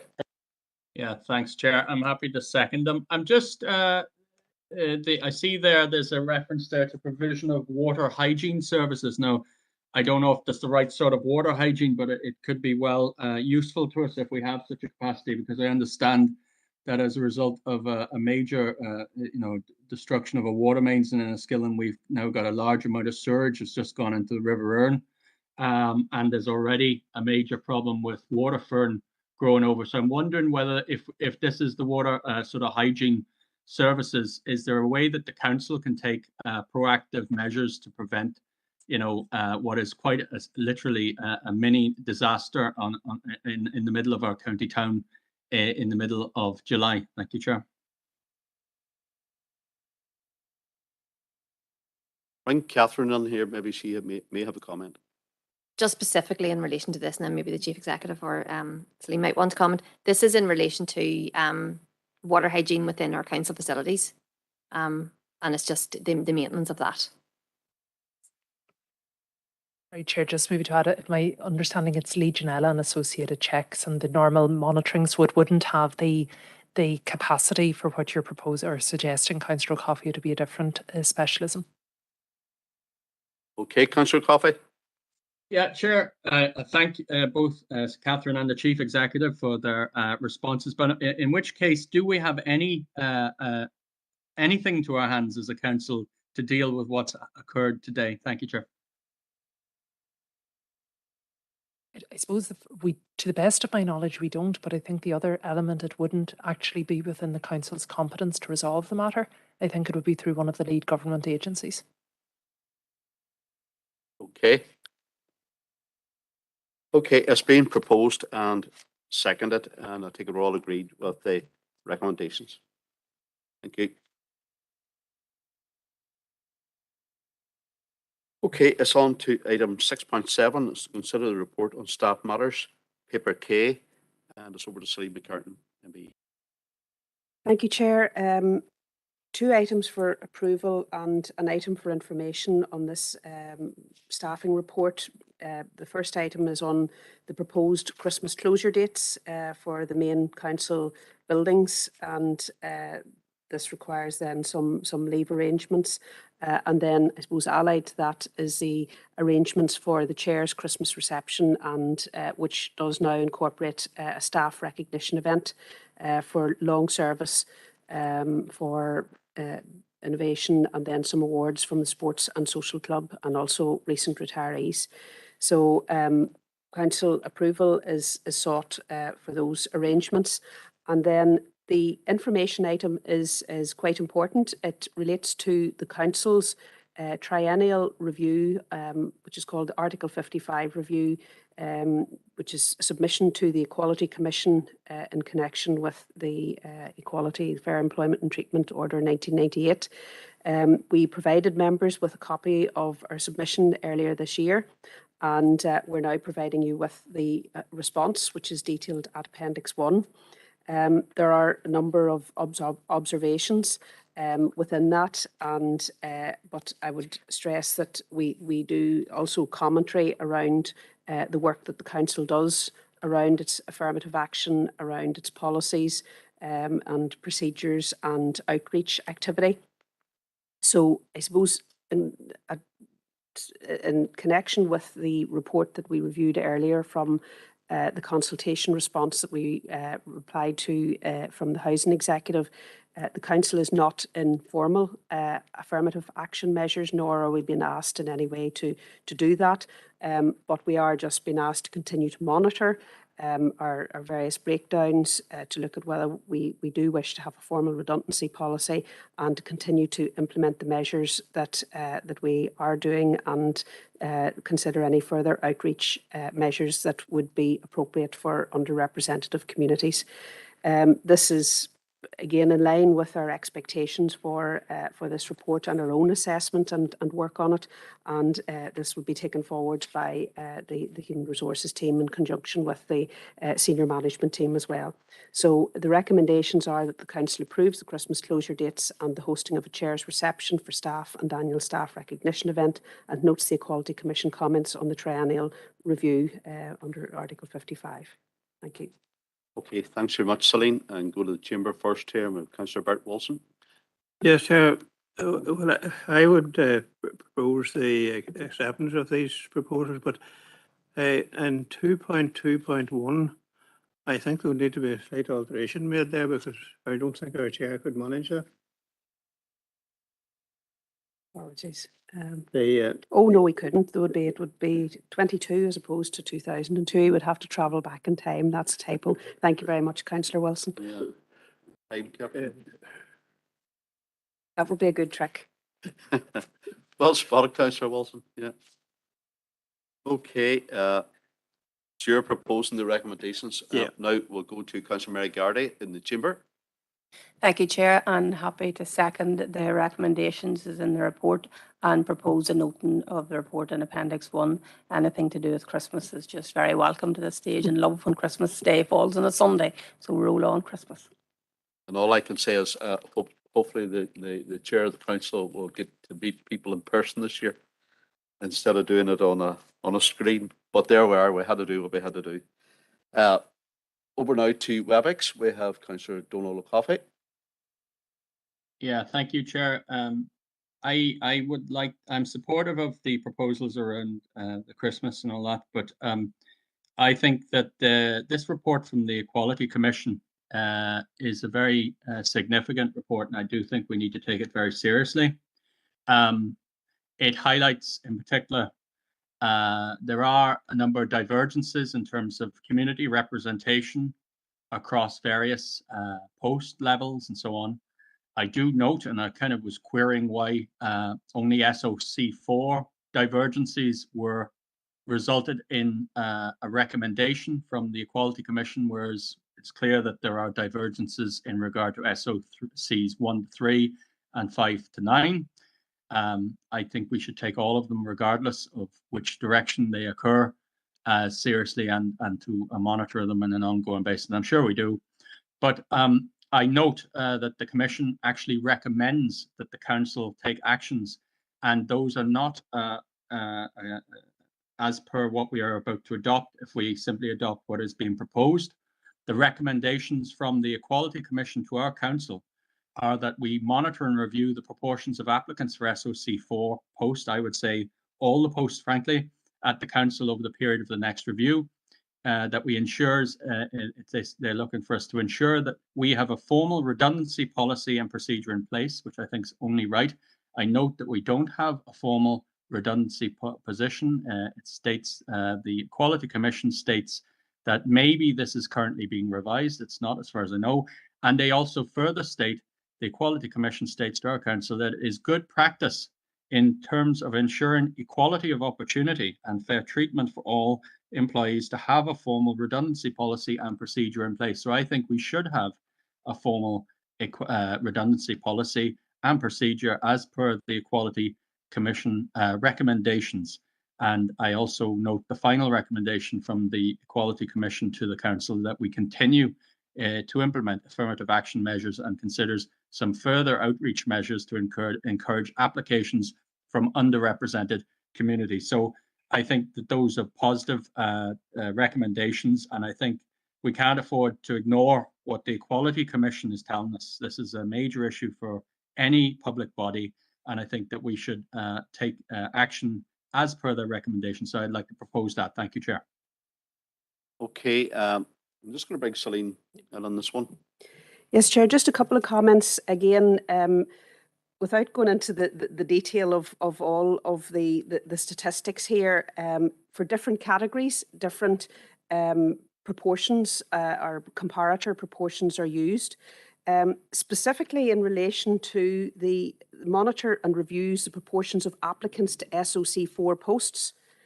That relates to the third paragraph on the third page of the letter, which says that in relation to applicants, we found there was an underrepresentation of Protestants at SOC 1 to 4 and underrepresentation of Roman Catholic applicants at SOC 4 posts in the council in 2021, although there were low numbers of applicants in this year, so it's less statistically significant.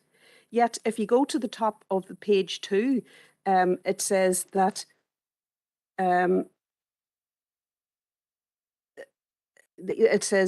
our actual employment numbers for SOC 4, that the proportions of Protestants and Roman Catholics employed in these posts in 2021 were broadly in line with what would be expected, using the Fermanagh Noma travel to work areas as the relevant comparator. So there are different views taken on it in different areas, but suffice to say that this is something that we do actively monitor, and we do continue to work through various outreach initiatives.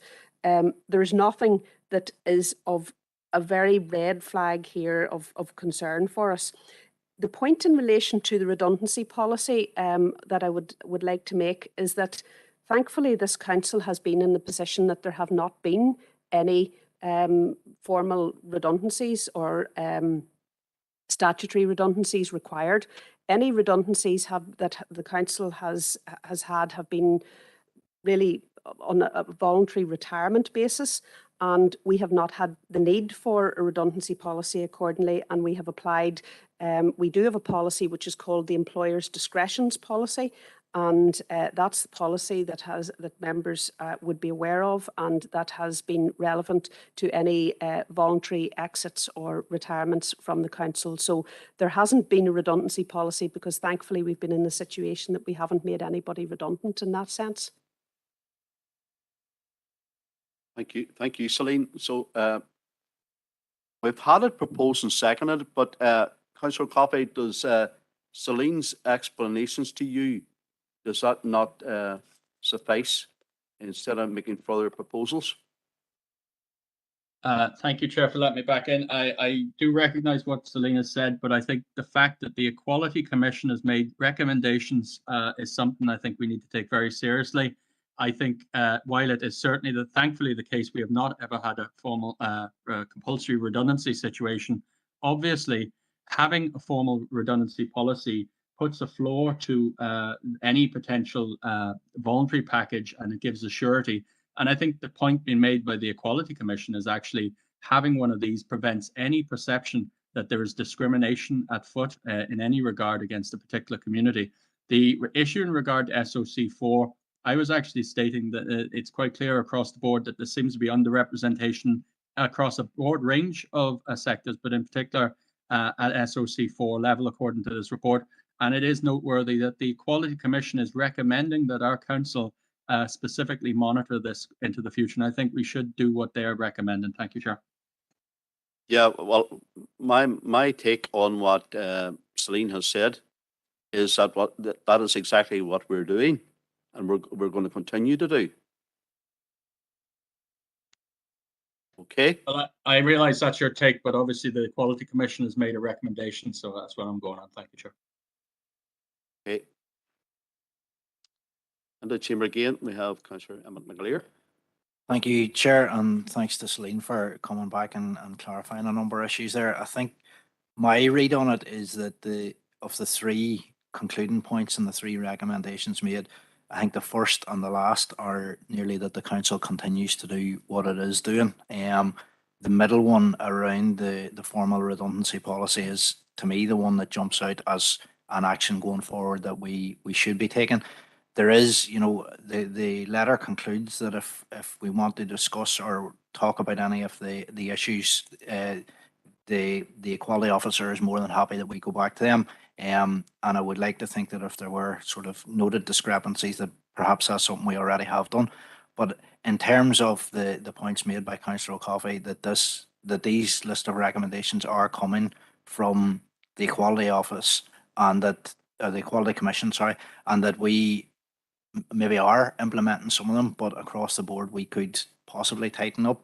I would be inclined to second this proposal. I think it is just giving the council a wee bit more security and giving our workers a wee bit more security. So I'm happy to second the proposals as made by Councillor Coffey.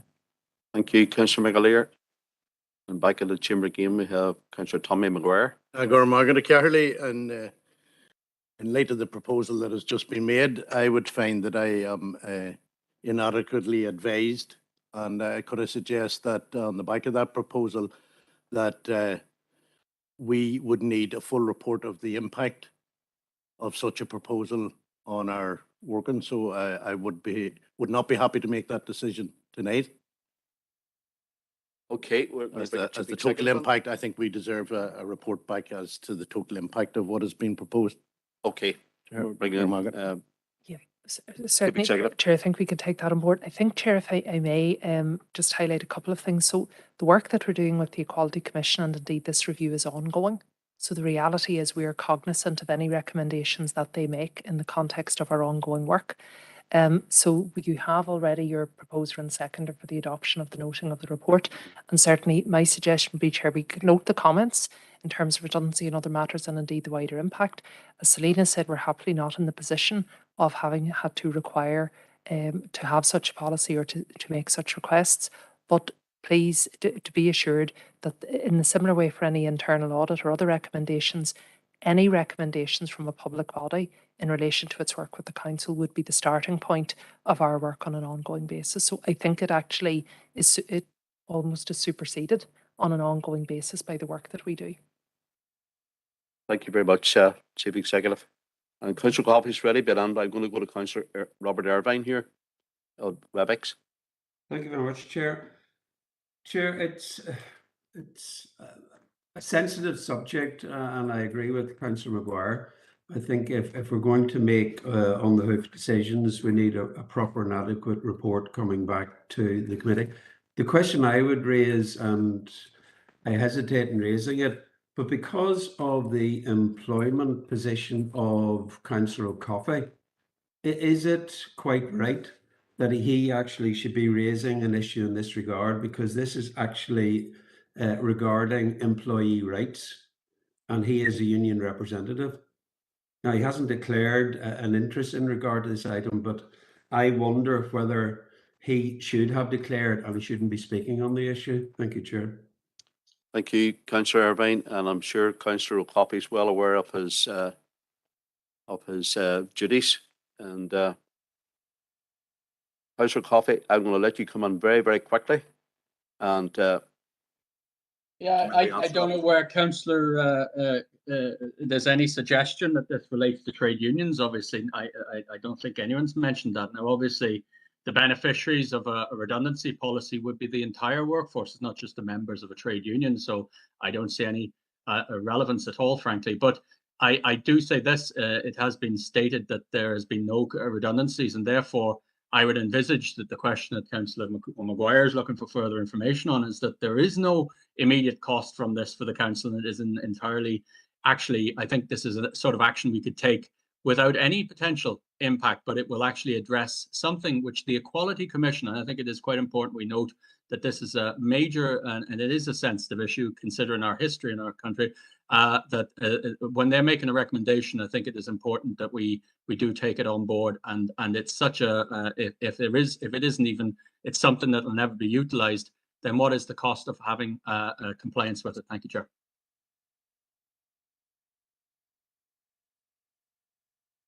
okay, I'm going to bring Celine on here. Thank you. Chair, just for clarity on that point, any policy of this nature would only be developed in conjunction with the trade unions and, with full consultation, and would only be brought to council following trade unions' involvement. That's what you would expect, and that's what we would do as part of our normal industrial relations and that. So yes, there certainly would be trade union involvement in any redundancy policy. And again, it's, I stress we have been in the position that we haven't needed that to date, but it's something we can put on the work plan and look to develop to avoid that situation maybe as well. Okay, thanks very much, Celine. And judged by what I've listened to from our Chief Executive and Celine and other councillors here, it has been proposed by Councillor Wilson and seconded by Councillor Gardaí, the report. Are we all agreed on the report? Agreed? Any dissent? Councillor McAleer's dissenting? Are you dissenting, Councillor Coffey? Okay. And I'm not going to put your proposal to the floor. I think it is a sensitive issue, and I'm happy enough, and most councillors here are happy enough with what has been said by the Chief Executive and our Director, Celine McCartan.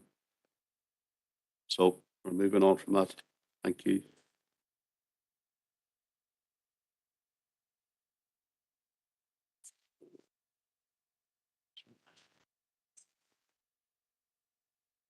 Okay, now on to reports for information, and it's item 7, and it's Corporate Services and Governance Directorate reports.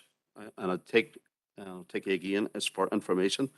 And 7.1 is to consider update report on registration services, paper L, and I believe it's Celine.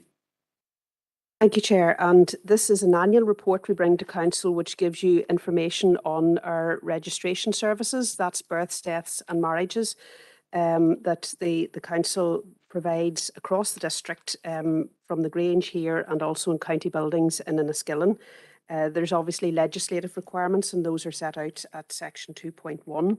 And all of the developments that we've dealt with there during the year have been dealt with comprehensively. This is an important service. It deals with people at very milestone points within their life. And again, we do receive very good feedback that it's dealt with very sensitively and it's a good service. The customer service is well received. We do promote the service through different marketing activities. And just of interest, this year in 2021, the most popular names for newborns in the Fermanagh and Omagh district was Jack for boys and Grace for girls. That's our top of the polls there. We have been, the statistics there for births, deaths and marriages are set out in paragraph 2.4.2 in the table there. You can see fairly consistent in terms of births and deaths, which increased maybe slightly there over the pandemic period, but a significant increase in the number of marriages again this year. And you'll be aware that in addition to marriages, that would include civil ceremonies that we officiate at across the district in a number of different, almost 200 ceremonies there across a range of approved venues and also here in the council offices. So some customer experience information is provided to you there at section 2.6. And as the chair said, this is just an informational report about this part of the council service. Okay, not seeing anyone in the chamber indicating. Go now to WebEx and we have Councillor Howard Thornton. Thank you, Chair. Very happy to propose noting of the report. And as Celine stated there in 2.6.2, it is very reassuring to see the high level of customer experience Mornis provided. That's obviously good for staff and it's showing what a good job they're doing. So very happy to propose the noting of the report. Thank you. Thank you very much, Mr. Thornton. And to the chamber again, now we have Councillor Barry McElduff. Okay, thank you, Chair. To second that proposal of Councillor Thornton's and also to praise our registration team. I think the word empathetic applies. You know, that's the feedback I get from people. They do a very good job. Maybe to ask Celine about recent changes in guidelines relating to numbers able to attend civil marriage ceremonies, that type of thing. What type of change happened recently? I know that the numbers were revised upwards. Thank you, Chair. Thank you, Councillor McElduff. Celine? Yes, Chair, Councillor McElduff, that is correct, that after a period of restrictions on numbers in indoor facilities such as the council offices and that, there was limitations on the numbers that could attend wedding ceremonies. All of those have now been lifted, excuse me, in the last month or so. So we're operating fully normal service. And again, that's just dependent on the particular room and how many can be accommodated. But for most people, it works out very well. Thank you very much, Celine. Thanks, Councillor McElduff. Okay, it has been proposed and seconded proposed by Councillor Thornton, seconded by Councillor McAduff, that the document on the registration services is noted, and also want to take put on record my appreciation to the registration team within this council as well for all the work that they do. So that's agreed. Thank you. Okay, and now we're on to item 8, and we're 8.1 is to note correspondence dated the 13th of June 2022 from the Reserve Forces and Cadets Association for Northern Ireland regarding the Armed Forces Covenant Fund. And it's over to our Chief Executive, Alison. Okay, no, Chair, thank you, as you said, for information, for noting, and you'll have seen from the correspondence that the Council has been allocated £6,000 per local authority, and this is to work with the Veterans Champion in relation to events across the district, and our Veterans Champion is Councillor Wilson. Okay, and also Councillor Wilson has declared an interest in that one. Going into the chamber, we have Councillor Victor Warrington. I propose that we note this letter, Chair. Thank you. Okay, and we're going to WebEx, and first up we have Councillor Robert Irvine. Thank you very much, Chair. Earl, thank you. I welcome the news here, and I'm glad to see the funding coming through from the Central Authority, and I would like to second the noting of the correspondence. Thank you. Thank you very much. And WebEx again, we have Councillor Alex Baird. Yeah, just thank you very much, Chair. Just for clarity, I presume that by the noting, it's noting and accepting the offer of the money, just for clarity. Thank you very much. Yes, well, Chair, the Thank funding you. has been assigned to the council, so yes, that would be implicit in the noting. It's there for the council and has been applied for by the association. Okay, thanks for clarification, Alison, on that point. And we're all agreed. It's noted. Thank you. Sorry, Councillor McGuire's coming in. Sorry, Chair, I just wish to be dissenting from that. Okay. I just want to remind everyone that it is a very important subject, this one, and there's a lot of there are a lot of veterans out there, so it's probably appreciated. Thank you. And Councillor Tommy McGuire is dissenting from the decision. Councillor Clark and Councillor Seamus Green via WebEx, I take it that you're also dissenting? Yeah. Councillor Clark recorded his dissent. Councillor Clark's recording his dissent, and Councillor Seamus Green also recording his dissent. And under the chamber, with the chair of the council, Councillor Barry McAduff. Speaking of party political capacity, I have to record dissent similarly. Recorded dissent. And see, we have your party colleagues also coming up here. Councillor Glenn Campbell and Councillor Thomas O'Reilly via WebEx recording their dissent. Also Councillor Patrick Withers. Anyone else? Okay. I suppose that's the Sinn Féin party, really. They're recording their dissent. And Councillor Anne-Marie Fitzgerald has also come on there with a note. Okay. Thanks very much for that. Move on now to item 8.2. Oh yes, they're dealt with us, right? And on to 8.3, Alison.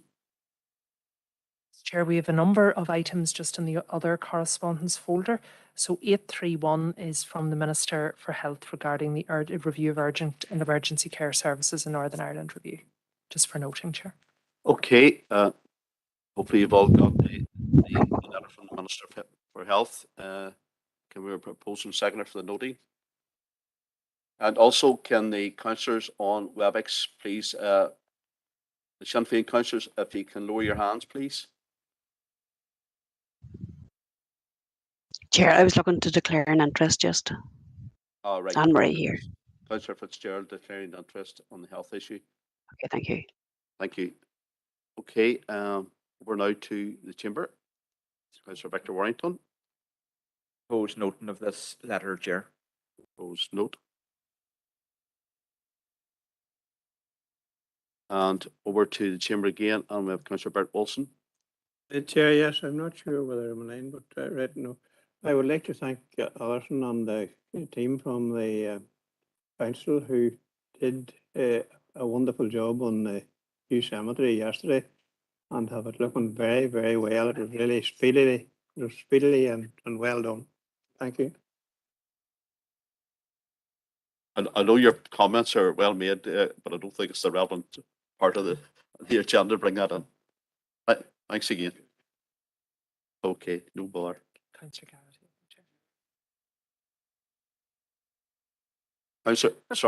Garrity. Thank you, Chair. Let's restore order here. I second the noting and also thank Alison for great work on the cemetery. Just for. Okay. Thank you very much, Councillor Garrity. And okay, it's proposed and noted. And then we're going now to Councillor Alan Rainey. Well, on a similar vein, I had the before on my phone here. I'm waiting on the results here. I'll pass it on to you, Alison. Okay. You're going to be a very busy lady. Chair, I think to be fair, I just would have to commend our colleagues in Environment and Place who obviously attended to matters following the discussions. And I think we've the situation resolves. But thank members for their comments. We'll feed those back. Okay, now we're going on to the chamber again, and we have Councillor Emmett McAleer. You Chair, now just in relation to the correspondence in front of us, I know it was a request about in-person representations, and it was just unfortunate that that wasn't taken into consideration. You know, the ongoing COVID situation is cited there. It is unfortunate even that the public consultation closed on the 1st of July, and the response wasn't sent until after that, the 4th of July. So it's just to record a bit of disappointment in that consultation, because obviously we want to encourage as many people as possible to include themselves and get involved in these reviews, because they are massively important to this rural district. Thank you, Chair. Okay, thanks. Your comments are noted. We go now to WebEx, and we have Councillor Donald O'Coffey. Yeah, thank you, Chair. I thought our response went in on the 15th of June from memory, but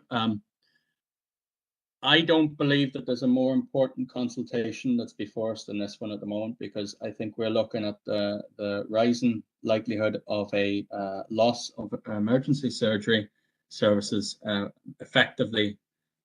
It's just going to undermine the entirety of acute provision in Southwest Acute Hospital. They have a meaningless name, regardless of whether you like it or not.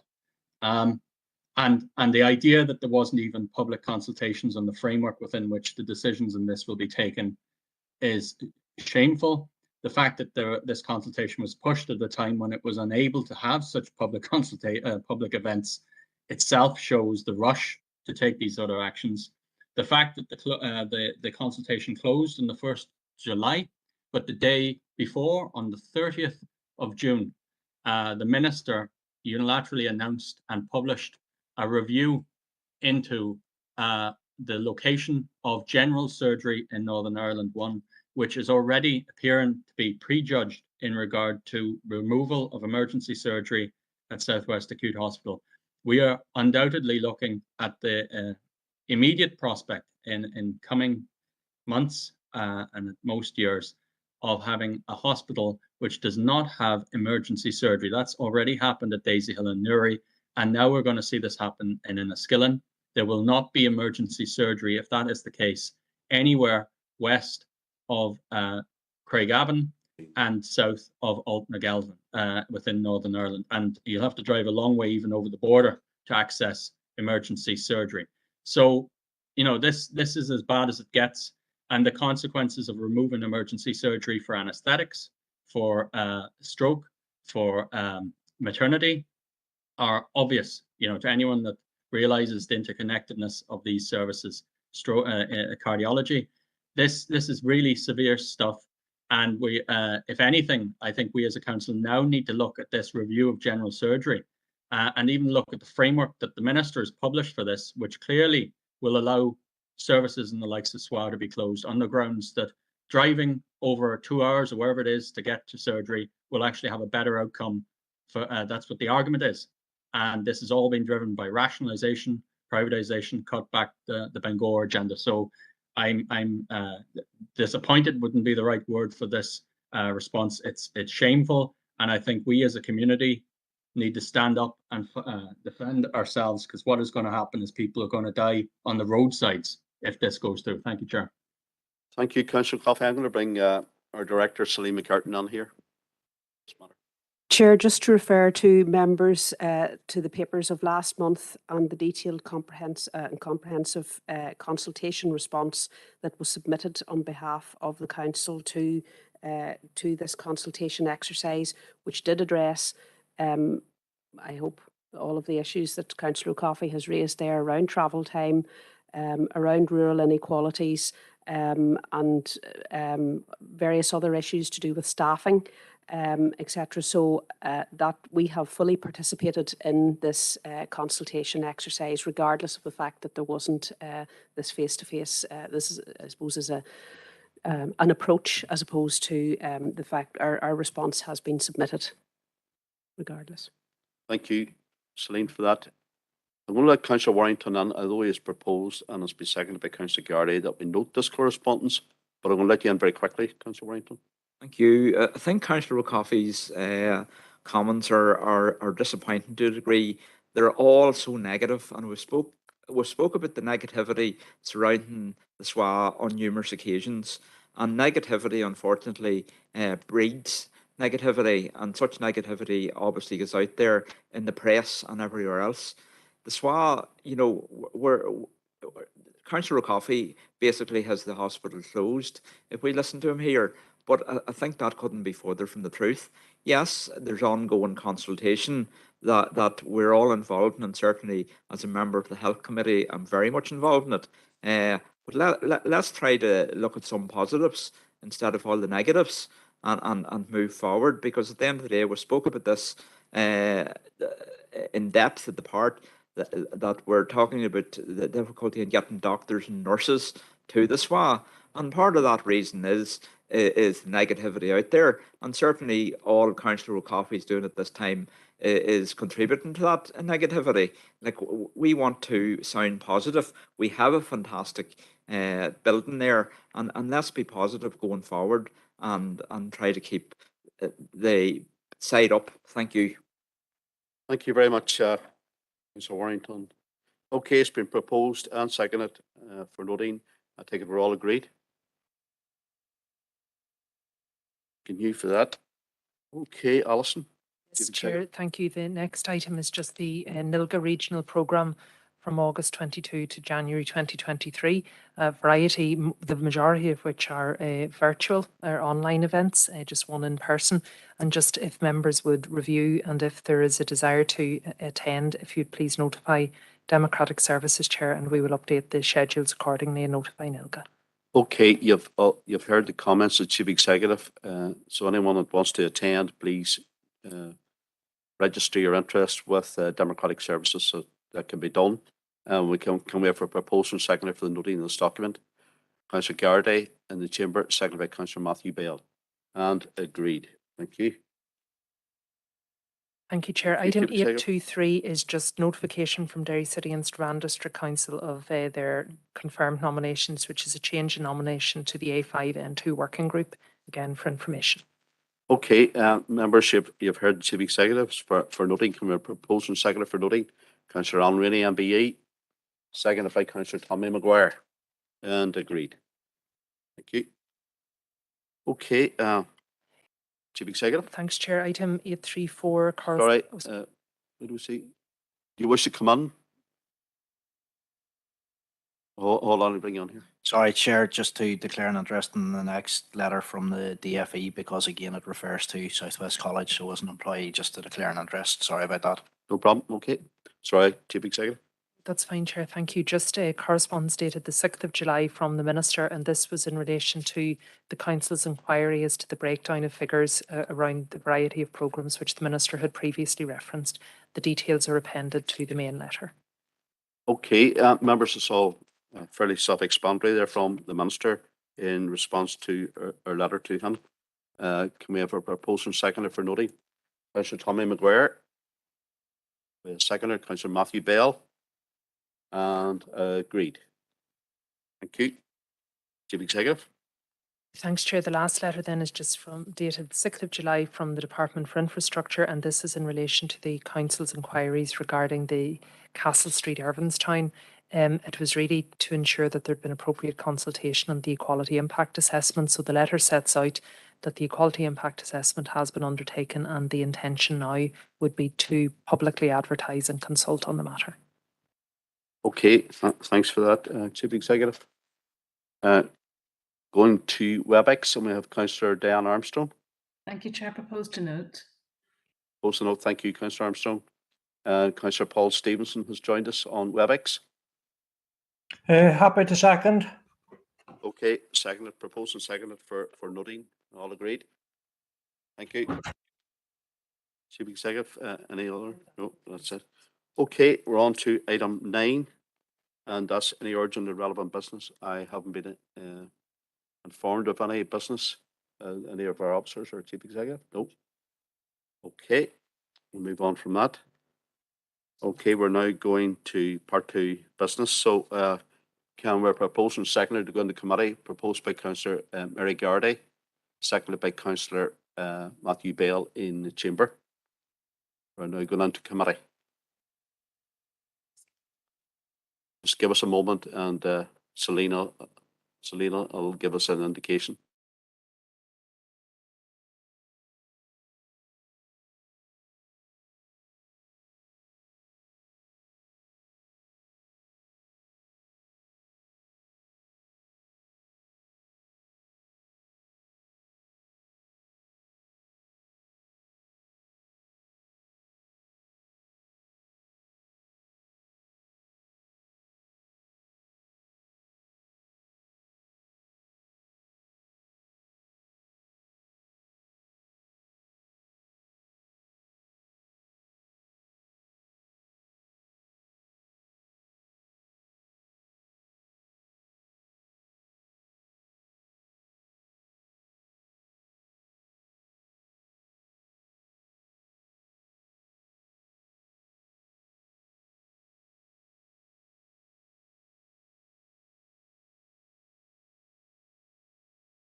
Okay, thanks, Selena. We are now out of committee.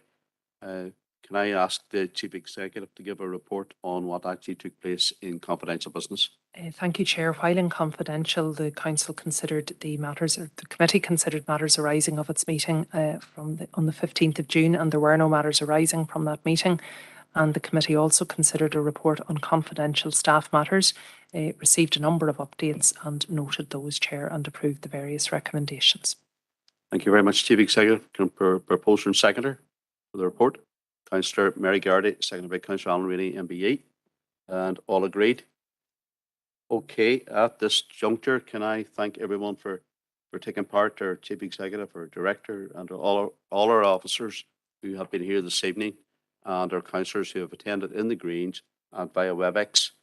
Could I also take this opportunity to wish you, whatever you're doing, a very enjoyable 12th of July holiday period. So with that, I will now close the meeting at 10:04. Thank you.